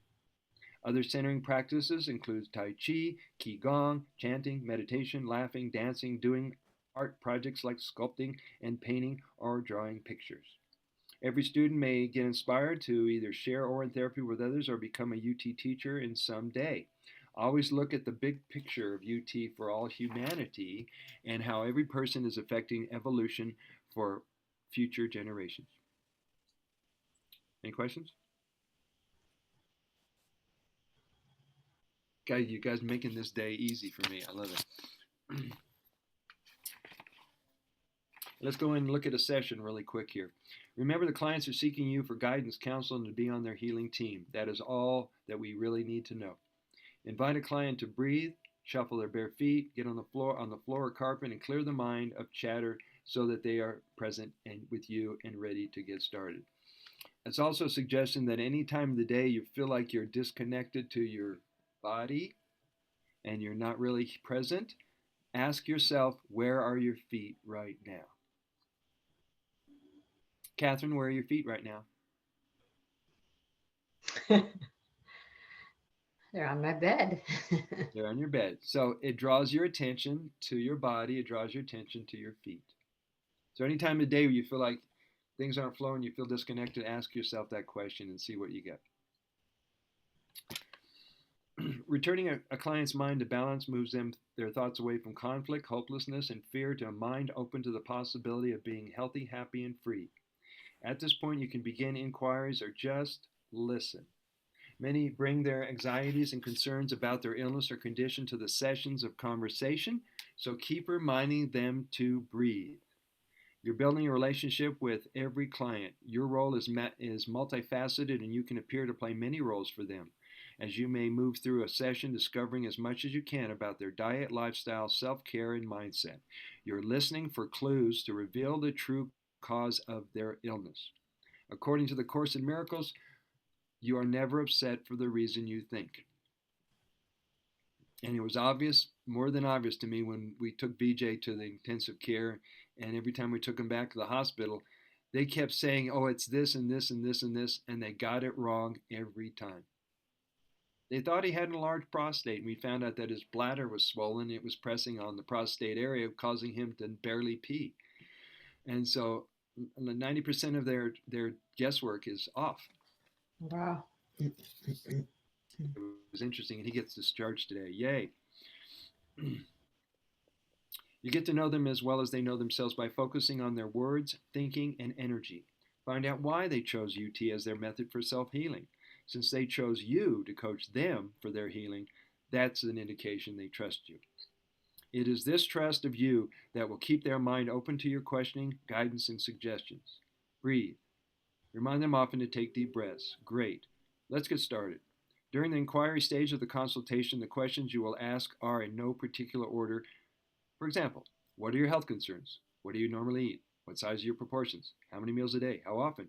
How late? Do you chew thoroughly, like 20, 30 times? How early do you eat? What did you eat today? What do you do to relax? What time do you go to sleep at night? What do you do to get up in the morning? When do you get up in the morning? What do you do to quiet your mind? What if any are or some of your spiritual practices like meditation, chanting, yoga, silence? Do you practice intermittent or regular fasting? Enemas.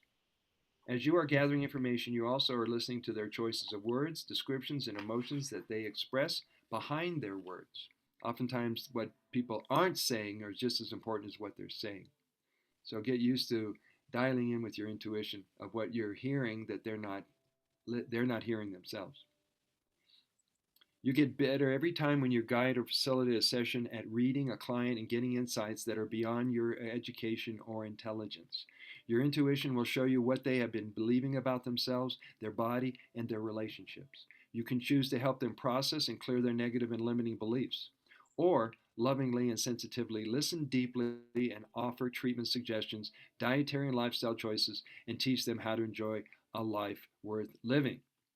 Giving them positive affirmations will help them to raise the quality of their thoughts about themselves and their life.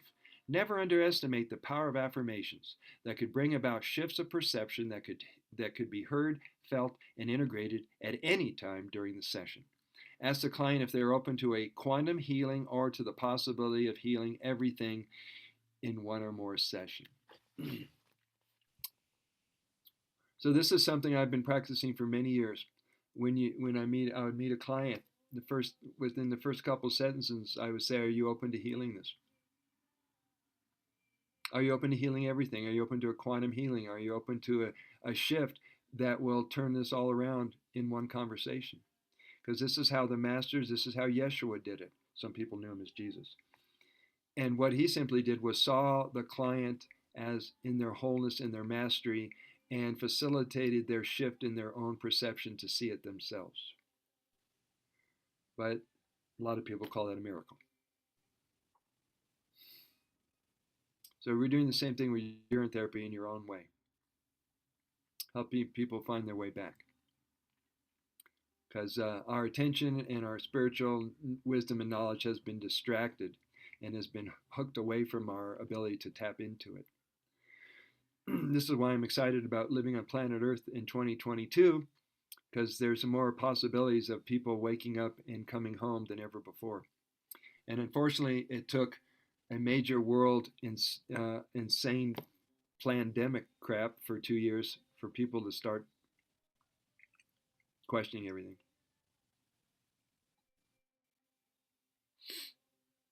Any questions? Any comments? Wow, let's go play. Sorry, I think so I keep getting muted. Yeah. Yeah, I think I'm gonna come back to, okay, I've got my little hump, which is because my experience was so intense in the beginning, like I've said before, and then with obviously Armstrong's book, it's very similar. The people that came to him were often very sick people who he put on a very intense fast, Right. So I guess I haven't got any, I'm really happy with talking to people about it. I've got friends that are doing it, and and I'm sharing bits as I go along, and I've got a few more people that are speaking to me in a way that's like, oh, what should I do now? And I guess I haven't got the issues around that. It is when someone's very sick and really they need to do something, they need to do a fast. And like I said before, like in China or India, you are sent to a hospital, a urine hospital, and I had my daughter and my husband looking after me, and it was really intense experience. So I guess that's my this feels quite a big thing, to in any way support someone through that, without because it's just like it couldn't be more intense and more radical if you tried. People drinking their urine, not eating, and just being laid up for 30 days or whatever. So sounds crazy. Yeah. So I guess that's is for me, it's like if someone is quite ill, then I would think that they would need to do something quite extreme, like a full-on fast. So to get to that point, I would imagine that people need to do that quite swiftly. So I guess what I need to put out there is that I attract what I need at all times. To get my confidence to before I start doing anything like that. And and anybody who's very sick, then I would maybe send them. I wouldn't support them personally until I felt ready, but I would guide them to maybe others or the information that they need, whilst I'm getting stronger in my in the way of sharing the information and having the experience of looking after someone when they're really sick. So. Well, thank you, Michelle. We've all had the experience of people who are desperate. They come into our lives, and for some reason, we're wired to. When we're at survival level, and we're in a crisis situation, to finally do something about it. It's right in your face. You can't avoid it anymore. So people coming to you, and their mind is as open to suggestions as ever.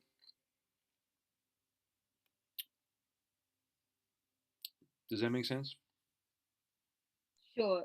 It's just like, wow, but you're really holding someone's life, like I mean, you're not. I mean, they are. So I guess it's like really handing it back fully to them, their choice, if they want to do this for themselves, You're it's just empowering them. You're empowering them, and most of these people have been disempowered by society. They've been disempowered by their religions. They've been disempowered by the medical profession. You can name any institution. They've been disempowered. And so you're handing it back to them, and they have to realize it. And I guess for me, it's like knowing that if they actually do it, they are actually highly likely to get better, They will, and there's a much better chance that they'll get the results if you can be on their team for a while they're doing their process and their work. I mean, if you have to stay with them for a week, 2 weeks, a month, until they feel strong enough to stand on their own and do the work, then that's what our work is.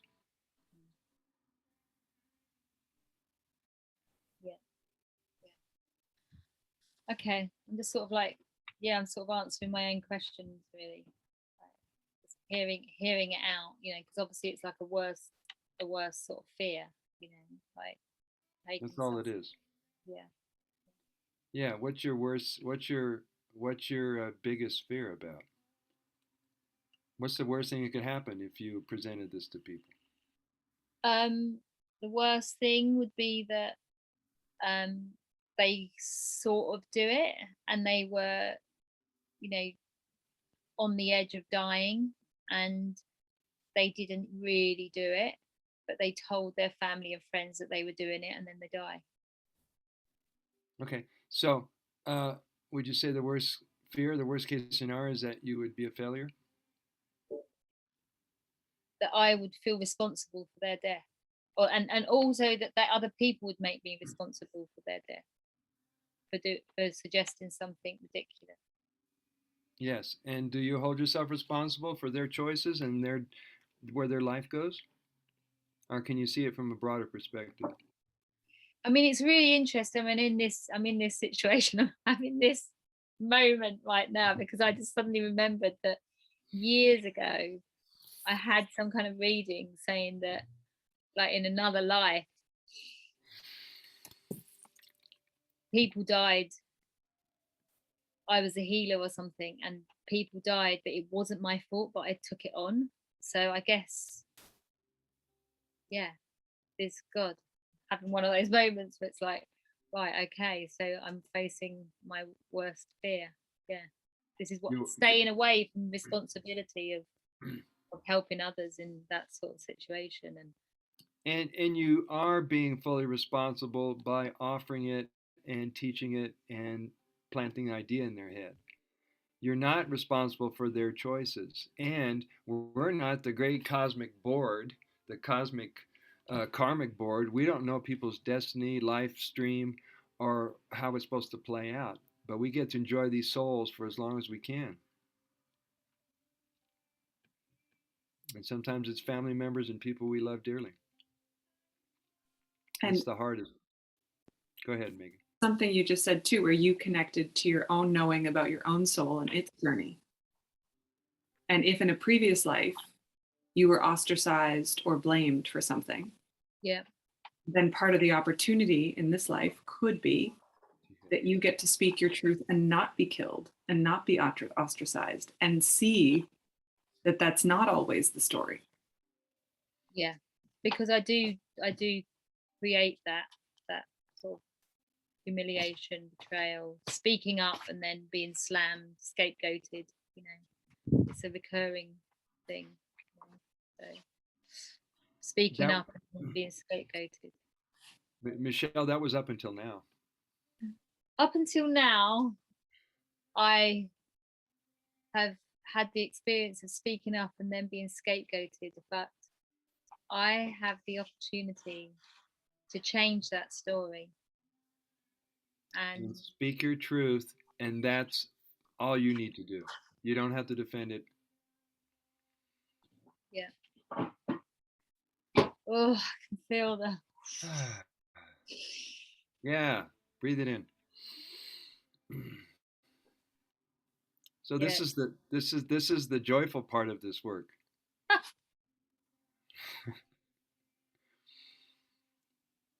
Some of the stuff that feels like it's just going to rip your heart out brings the most incredible joy through the tears and through the purge. And welcome to my world.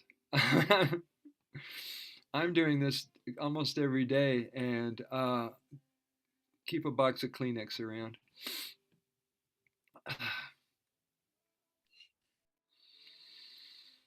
Yeah, I can just really feel the fear.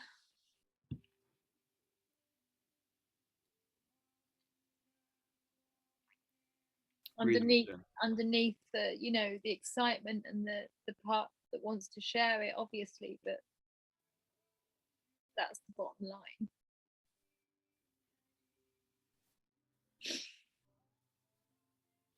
Megan? And they're also, you just said it again, like that excitement and fear are often two sides of the same coin. And that sense of excitement bubbling up will help surface any fear that is also latent, that is still sitting in the system.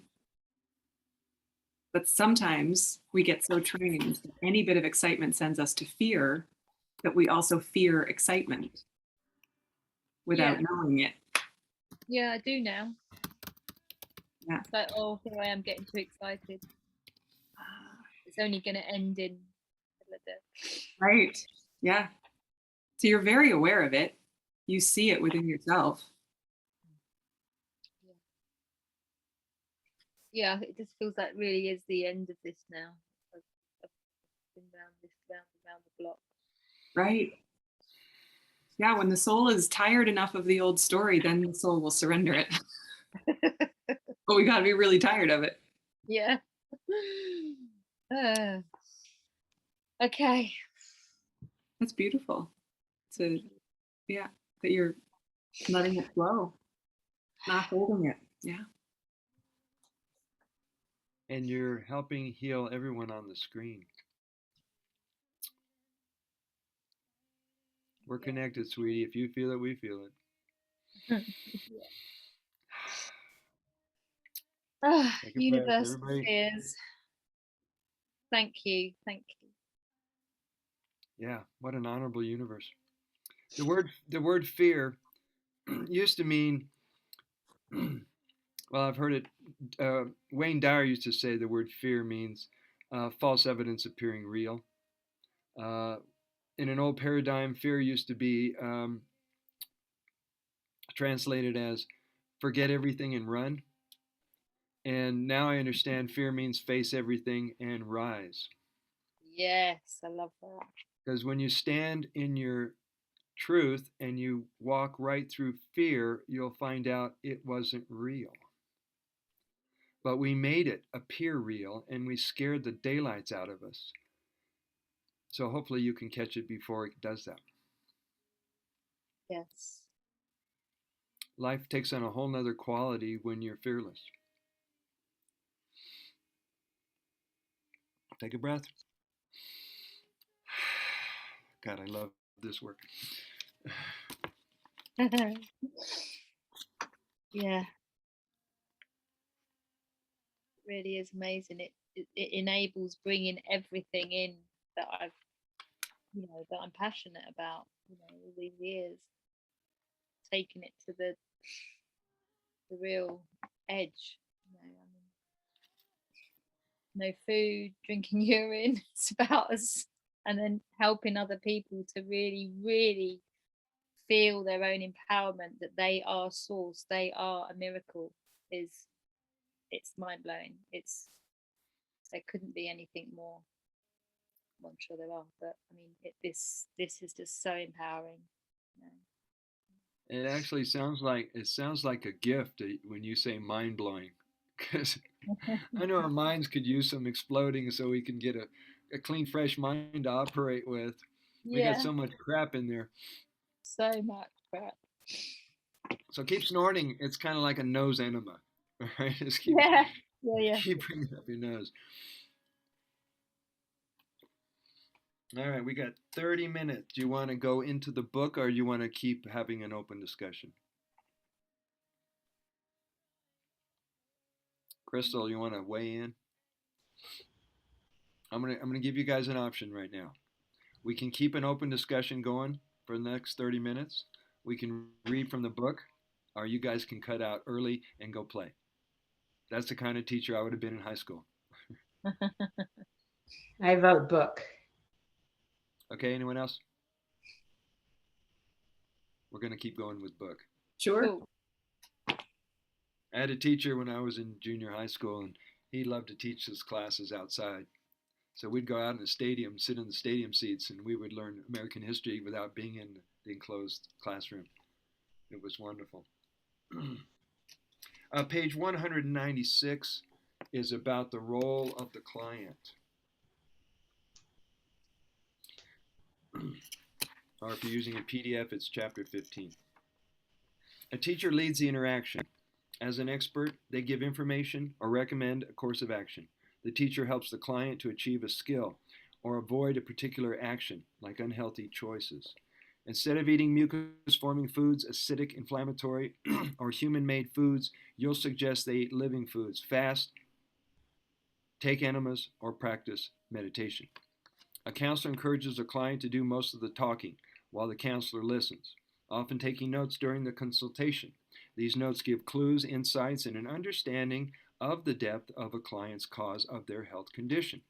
The counselor facilitates the sessions. They do not make a decision for the client. And most certainly, the counselor does not give advice, but rather makes general suggestions.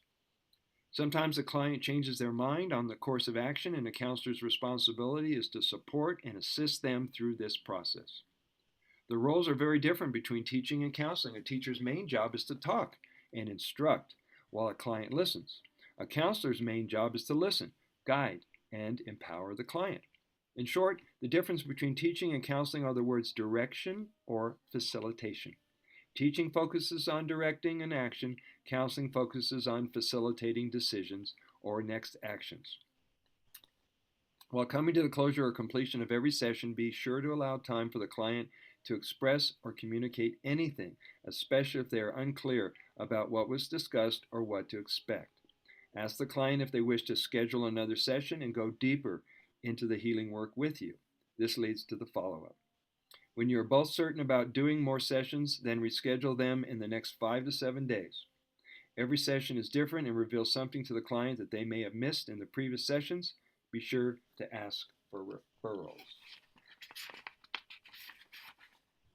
Any questions?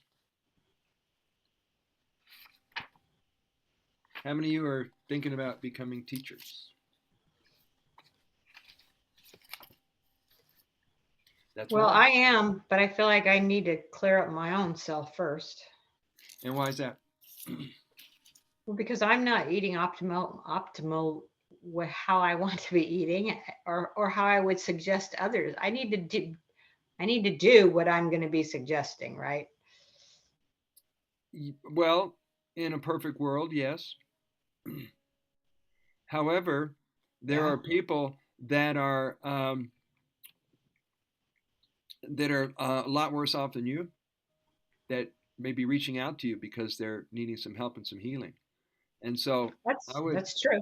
I would always suggest the best place to start is where you are and learn with the student. Well, I am part of the same. I am part of a 12-step program, so I do see people like that they're a lot worse off than me. So so you're right. Yeah. And you have enough personal experience under your belt to tap into. It's true. I do.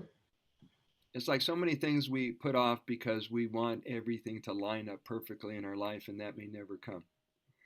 So you take the leap of faith and know that you'll know what you need on the journey and just start from there. Well, I think there's a confidence and self-esteem issue too, that, I might need to go into that and look at that a little more. Put that in your up to now category. Up until now, my confidence was not optimal. Okay, and now what are you open to the possibility of? I'm open to the possibility of being confident in my ability to Get talk results. about Shivambu with people. Yeah. Right. If you come from the point that people want to know that you care more than you know stuff, half your work's done. Yeah. And I do. Yes. Mm-hmm. I was a master salesman for many decades, and one of the things you learn in sales, and it applies to this as well, because it is a form of sales, whether you want to acknowledge that or not, is that you have to be sold on yourself or nobody will buy you. That's what I'm If talking you about. sell yourself short, it won't work. So the certainty is that urine therapy works for you and that you trust that process and then you transfer it to people.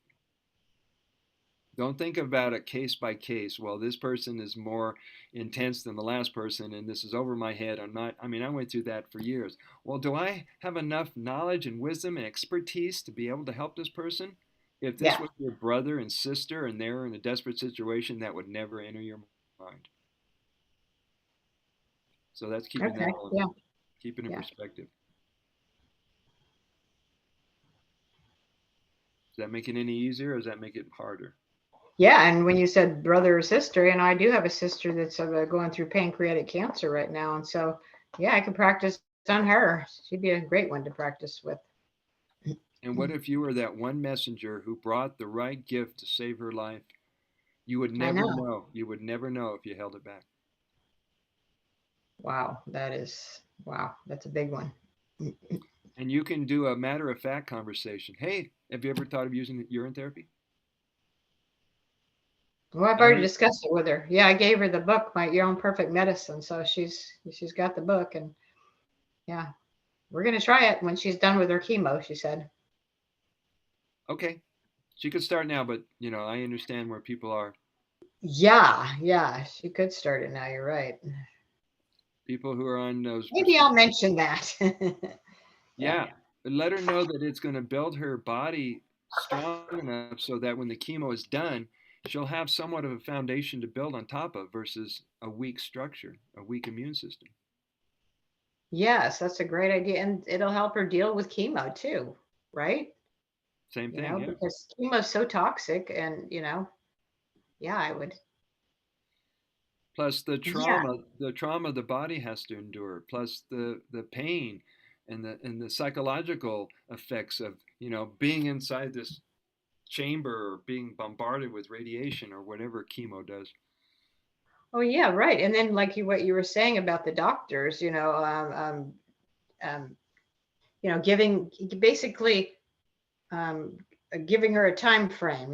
This is what you usually don't live to be past past a year or two once you're diagnosed.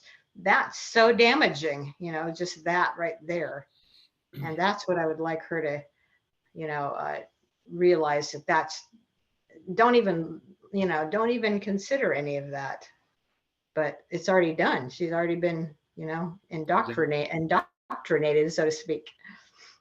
Yes, and you're going to have a soul-to-soul conversation with this person to realize that she is more powerful than what it appears. Because right now, for example, VJ is being released from the hospital. I'm going to be going there just in a little bit. Yes. And I was told last night that they may move him from the hospital to a rehab center in a nearby town. And you're going to love this one. Take a breath. And in order for him to get the approval, he has to agree to being vaxxed and take booster shots. And I felt the same way, Megan. I'm going, he's going to go from the frying pan to the fire, and they're going to kill him for sure. However, I was reassured that he might get a placebo type of vaccination, and his body and the vibe of everybody putting urine therapy all around him might override it. How would he get a placebo? When they're passing out millions of these, there's some stories that are going around that some of these I've are heard. saline. Some are saline.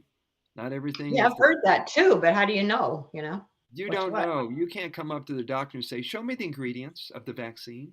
So you just trust that he's going to get a placebo. I'm hoping and praying that that's what happens. Or his soul is more powerful. His energy is more powerful. I agree. Okay.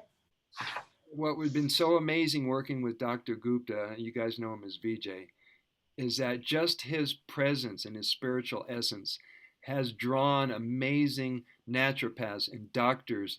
Doc Mike is with him right now in the hospital. Dr. Group Wow. called and spoke with Doc Mike and spoke with Indira. Dr. Group is sending some of his supplements. He was ready to fly over here. Wow. But Doc Mike was already here. I mean, the wealth of resources that are happening to this man who's laying there trying to figure out what the hell am I doing in a hospital bed is all coming together around him. So he And can't, but he can't get out unless he promises to be back. well, he's already approved to be discharged, and where he goes is up to Indira. He's got the medical power of attorney. And what Doc Mike does, he's a medical, what does he call himself? He helps people out in situations like this because he's trained, but he heals people use natural methods. Urine therapy. We brought some MMS for him to start using, and just all kinds of natural remedies to get him out of there. And it was actually Doc Mike who's been doing his healing modalities behind the closed doors in the hospital room, and so I can't wait to get there today to see what's taking place. Wow. So there are things that beyond our understanding that are taking place on the soul level and the spiritual levels. Oh yeah.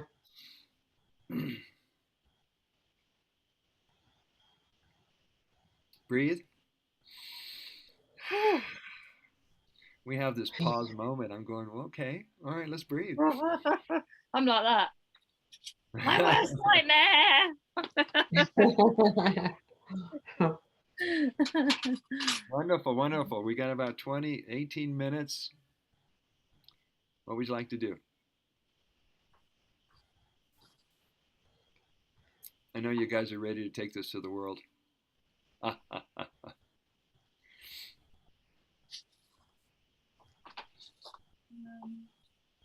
Megan, are you just unmuting because you get breath? You wanted to unmute, or is there something you want to contribute? I guess I was just thinking about the fact that if you really need to be talking or interacting with people, it starts to happen. People come find you. Yeah. The situation starts to unfold that you did not imagine, and it just starts to happen. And you can say no, Yep. but if you say yes, it will be obvious that it just keeps happening. Yes, and you might have already said yes prior to coming to this body. Yeah. But then you still would get a choice in the moment if you were like, okay, this is more than I thought it would be. But just to that point of like, we do have the choice to say, no, I don't ever want to work with people one-on-one. I'm not going to do it. But if you find it exciting and interesting and people start showing up and then they want to talk to you, the next thing you know, you have a website. It's very strange. Yes.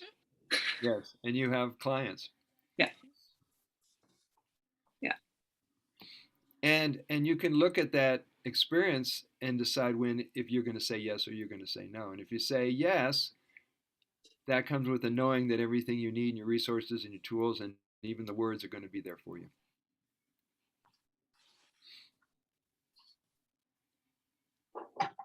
And if you still think that you're in control of all this, forget it. You're in control. I have a bumper sticker on my car that says, relax, nothing's under control.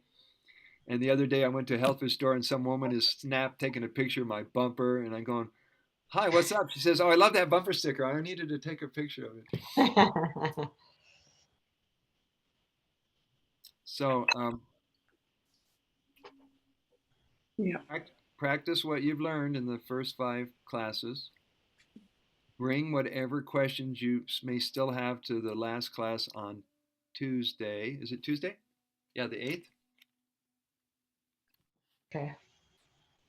I'll have my assistant create some certificates for you guys. And you can frame them. You can put them on the wall with your other diplomas. and people can walk in and go, "Oh my God, she's a urine therapist. I got to study with her."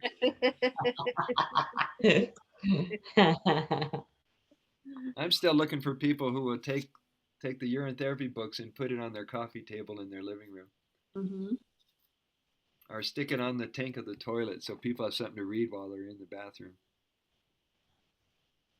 Well, we need that little small one you're making. We do. And Melissa, you know who Melissa is yet? No. She's my secretary out in California. She goes by the handle Melissa Raw Organic Girl on Instagram.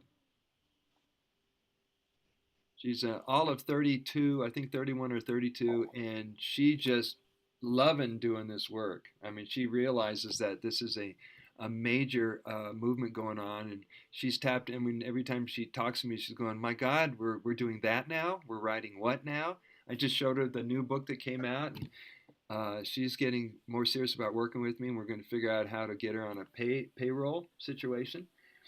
And I think everybody should get an assistant. They're lovely to have. Megan. I need an assistant. Yeah, I'm working on it. You can get them in the Philippines. You can get them in India. You can get them in even this country. Some of the guys, they call themselves IT guys out in India. They're used to getting $5 to $7, $8 an hour, and that's in U.S. dollars, not in rupees. Yeah. And the guy that was working with me, I would just give him $100 and go, "Good job." I wasn't even thinking about the hourly wage. I just wanted to encourage him to keep working. So, you can come to terms with your assistant. Yeah. People will need work. They're out there. And they just keep popping up. Yesterday, another discussion with somebody who knew nothing about it. And just as soon as she had such an open mind, as soon as she heard about it, she knew what she wanted, like what, everyone has something, but it popped into her head what would work, what she would want to see if it would help right away. Yeah. Right. And she just kept saying, "My mind is blown. My mind is blown." You just like, so, and again, someone who's like probably early 30s. And just immediately, bang, there goes the light bulb. Well, the folks that are lining up around me are in their late 20s, early 30s. And it wasn't anywhere on our radar when we were that age. And these guys just like immediately go, "I get it. I get it. Why didn't anybody tell me this? I'm ready to jump on." Yeah. I found kids too, like friends of mine who have kids who are like 7, 8, 9, 10. You tell them and they go, "That's funny. Why do people not like it then?" Like, yeah. That I would love to get in that conversation. Yeah. That'd be fun. You present the information to a kid and then you say, "What do you think? Does that sound dangerous?" And they're like, "No." It's just one of my friends, his 5-year-old at the time, his 5-year-old had a little bit of eczema. And he said, "What would you recommend?" And I said, "Well, does he take baths?" And I said, "You could let him pee in the bath." And so he turned to his 5-year-old who's sitting right there and said, "How do you feel about peeing in the bath?" He said, "I do it already, Daddy. I just don't tell you." Nice. Oh, that's a great family. Yeah. So the wisdom is there. Often it's, if we are afraid to say something, then we're doing a disservice to the other person who might have a really open mind. But also some of the people who've rejected it outright are some of my closest friends too. So, but then it's attachment, right? I just have to be like, "Okay, I'm not attached. Doesn't matter. Doesn't matter." It's brilliant. It's beautiful. Yeah, and I'm hearing more and more families that are telling me their 6-year-old, their 9-year-old, their 10-year-old, they're all practicing. Of course, I don't know if they tell their schoolmates, but at least at the house, it's totally natural. I imagine it would be really good for people, trying to come off of drugs or alcohol, to help them transition through that. And I do know people like that from, being in the 12-step program. So that's my thought was like, wow, I could introduce it to them to help them with their recovery. Yeah, and I would love to be able to get to a point where we can just ship a case of them to AA groups. Case of what? Yeah, of the book, of the new Oh, case of booklet. books. Oh, yeah, New yeah, yeah. booklet. Okay, you meant a case of the urine, a case of shabambu. Well, I would I do thought that you too. meant urine too. Yeah, here's the book. And I was all about it. That would be a whole new world right there. It may be. It may be. I think we've already entered into the golden age. People are just getting caught up. Mm-hmm. Oh my God, I never thought of that. It's called the golden age. It is. So good. And that makes us the Goldens. Yeah, it does. We drink golden water. In the I can golden see age. I can see you guys wearing more gold. Yeah, I need to buy some. All gold. You got on gold? Yeah. That's all gold. Got What does that look like? I can't see it, Megan. That's the top neck- of the necklace. The Necklace. chain. I can Chain only is- see the top. Is that the only place where the gold is? Yeah. Those are What's the gold. bottom? What's the bottom part? Oh. Oh, okay. No, Onyx? it's not Black gold. onyx? But it's pretty. I like it. Yeah. Yeah, it's black onyx. I made it. Oh, black onyx. Ooh, beautiful. Yeah, it has an Egyptian vibe to it. Yeah. Yeah, it does. Yeah. But it was actual gold chain. I bought just enough to do it so that because it was a little bit more expensive. Oh, neat. stunning. Thank you. Wow. Yeah, the golden. No, I have yeah, I'm wanting to do got this idea of a video of wearing golden like silk and doing some beautiful sacred movements for the Shivambu. So looking That forward sounds to it. pretty. Yeah, just make something beautiful for it. Something, yeah, that honors it in a Oh, he has something. This is what I wear when I go to urine therapy conventions and talks. Is these pants? I like them. fantastic. I So- love the color. Yeah. I do too. It gets you in the right frame of mind. Brilliant. Love it. What is the shirt you have on, Brother Sage? Is that your emblem there? This Oh was from- yeah, I need to get one of those. Yeah. Well, send me a request. I have to go to one of those online print shops and print Oh. dozens of them. Oh, okay. was- Yeah, yeah. There was a place. You've heard of what is the website? Vistaprint. Yeah, I have. Yeah. It makes for the business sure. cards. They had a deal going on where I could buy these for $10 with the emblem and everything on it, and I bought dozens of them. And it just I have to look. I'm looking for another bargain. Otherwise, it's way too expensive to even produce them. Okay. Yeah. What was the name of your Telegram chat again? Urine therapy does a body good. Okay. There's like 280 members right now. Okay. And when you guys all graduate, you get to join the Golden Grads group on Telegram. It's just the graduates. This is our And then- exclusive water club. And then we'll have a Zoom call with them or what?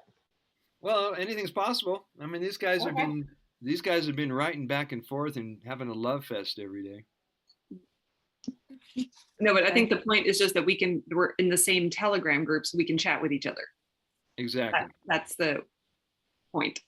Right. That's how it works. Oh, I got off of Telegram. I guess I have to get back on it. Okay. Me too. I'll re-download my Telegram just for this. Yeah. Telegram seems to be a place people go where it's not censored. Yes. Yeah. No, I loved it too much. That was the problem. So Me that's too. why I deleted it about because I was off all social media and then Telegram came up and I was like, oh, this isn't like the others. So this isn't social media. And the next thing I know, I'm like deep in conspiracy. I'm like, I got to get off here. I got to get back to I was meant to focus on myself, and then I was just super, yeah. So I deleted it like a month and a half ago, but I'll just take away the groups and stick with just the urine groups. Yeah, that's what I've had to do. Take all my other information overload groups out. Yeah, and I'm looking at memes for like an hour. I'm like, what did I just do for an hour? Looking at memes. Yes. Brother Sage, would you mind repeating the Telegram group again? Yeah, I'll type it in there. Well, I just tried to find it and I can't find it by searching. Okay. If you reach out to me, I can always send you the link. Yeah. That's true. Yeah, that's true. Also, I'm going to send a link. Okay. Yeah. I'm sending a link on an email to what I mentioned in the last course on Tuesday, because we'd mentioned Monica Schutt and her husband Amadeus and their friend Notka had done a talk, and it was on a Facebook group. It was a private Facebook group, but she posted it on her YouTube channel yesterday.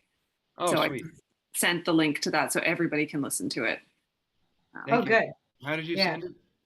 Just by email just now. Oh, love it. Oh, you sent it to all of us? Yep. Oh, thank you. Welcome.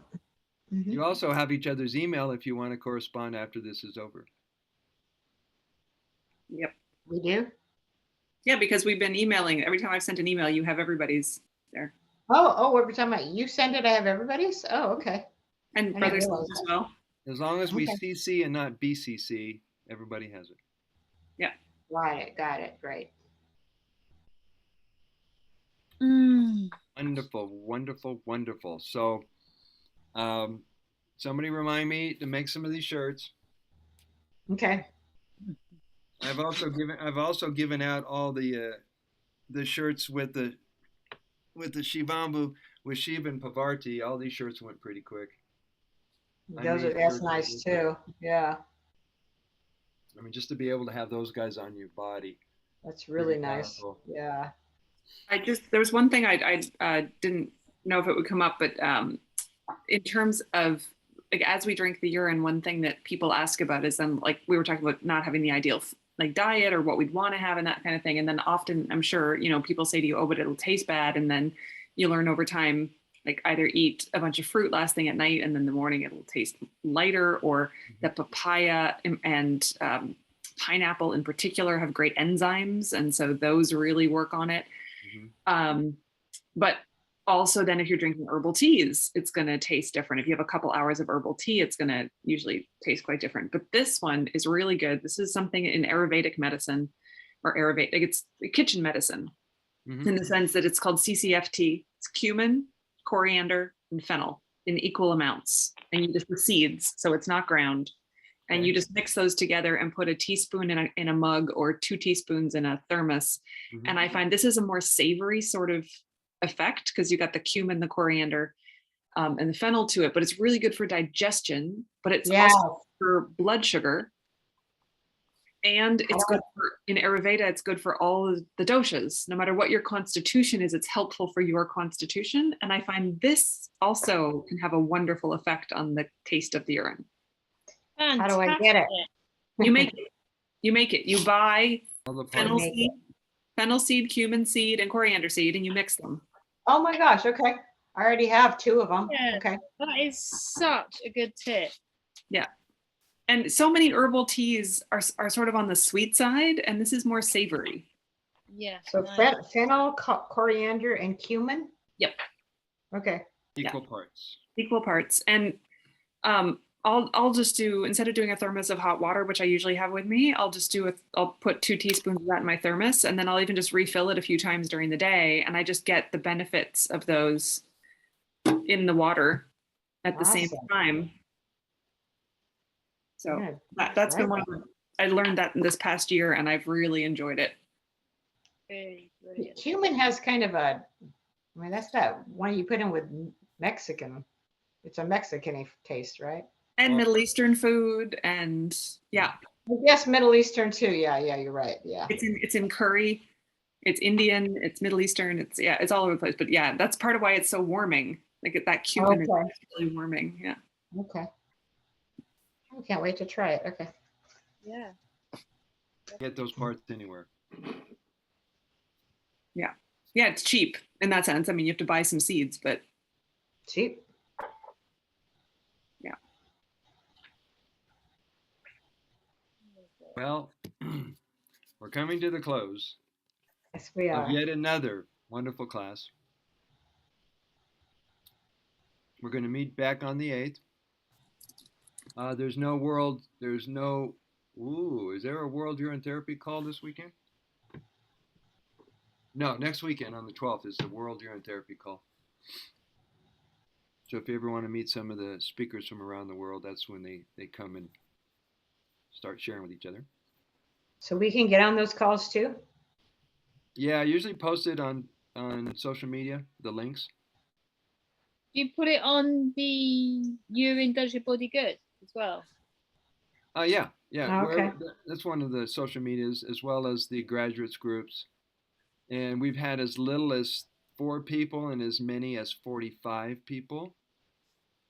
Wow. We've had Veda Austin on that call. We have Dr. Group on the call. We had Harry Matadine, David Phillips, Lee Robert Molson from Portugal, Tuche, Zagalo, just all kinds of incredible speakers. Yeah, they're great. I've watched 3 or 4. They're really good. So where do I go to see them? Well, if you go to my YouTube channel, Oh, okay, sure. youtube.com/Brother Sage. Okay. That in the classes now. Melissa and I are discussing being able to take all the classes off of YouTube, condense them, maybe add some PowerPoint or not, and use those to market as a pay-per-view. I think that's a really good idea. Yeah. This is a lot of time to produce these shows. It really is. And as much as it's generous for you to offer it to people, there's also value in you charging for your courses and having people understand that they're getting value for benefit of going into that portal or that whatever it is that you create, so they have a paywall and then they have access to it. I really do think this is a valuable library you're creating. Thank you. As are you. Mm-hmm. But yeah, definitely set that up. Well, I've got her working on that and got her working on the little booklet, which, one of my teachers is patience, because if I had my druthers, those things would have been produced like 6 months to a year ago. But I'm not in charge of the timeline. So anybody want a hug before we go? Oh, yeah. Water hug. Lovely. Virtual hug. Virtual hug to all the lovely family we have here. All right, then. Thank you so much, everybody. Yeah. You too. See you Tuesday. See you Tuesday. All right. If you need to reach out before now and then, you know how to reach me. Thanks so much. Thank you. Thank Thanks you for that. Thursday. Bye for Bye. now.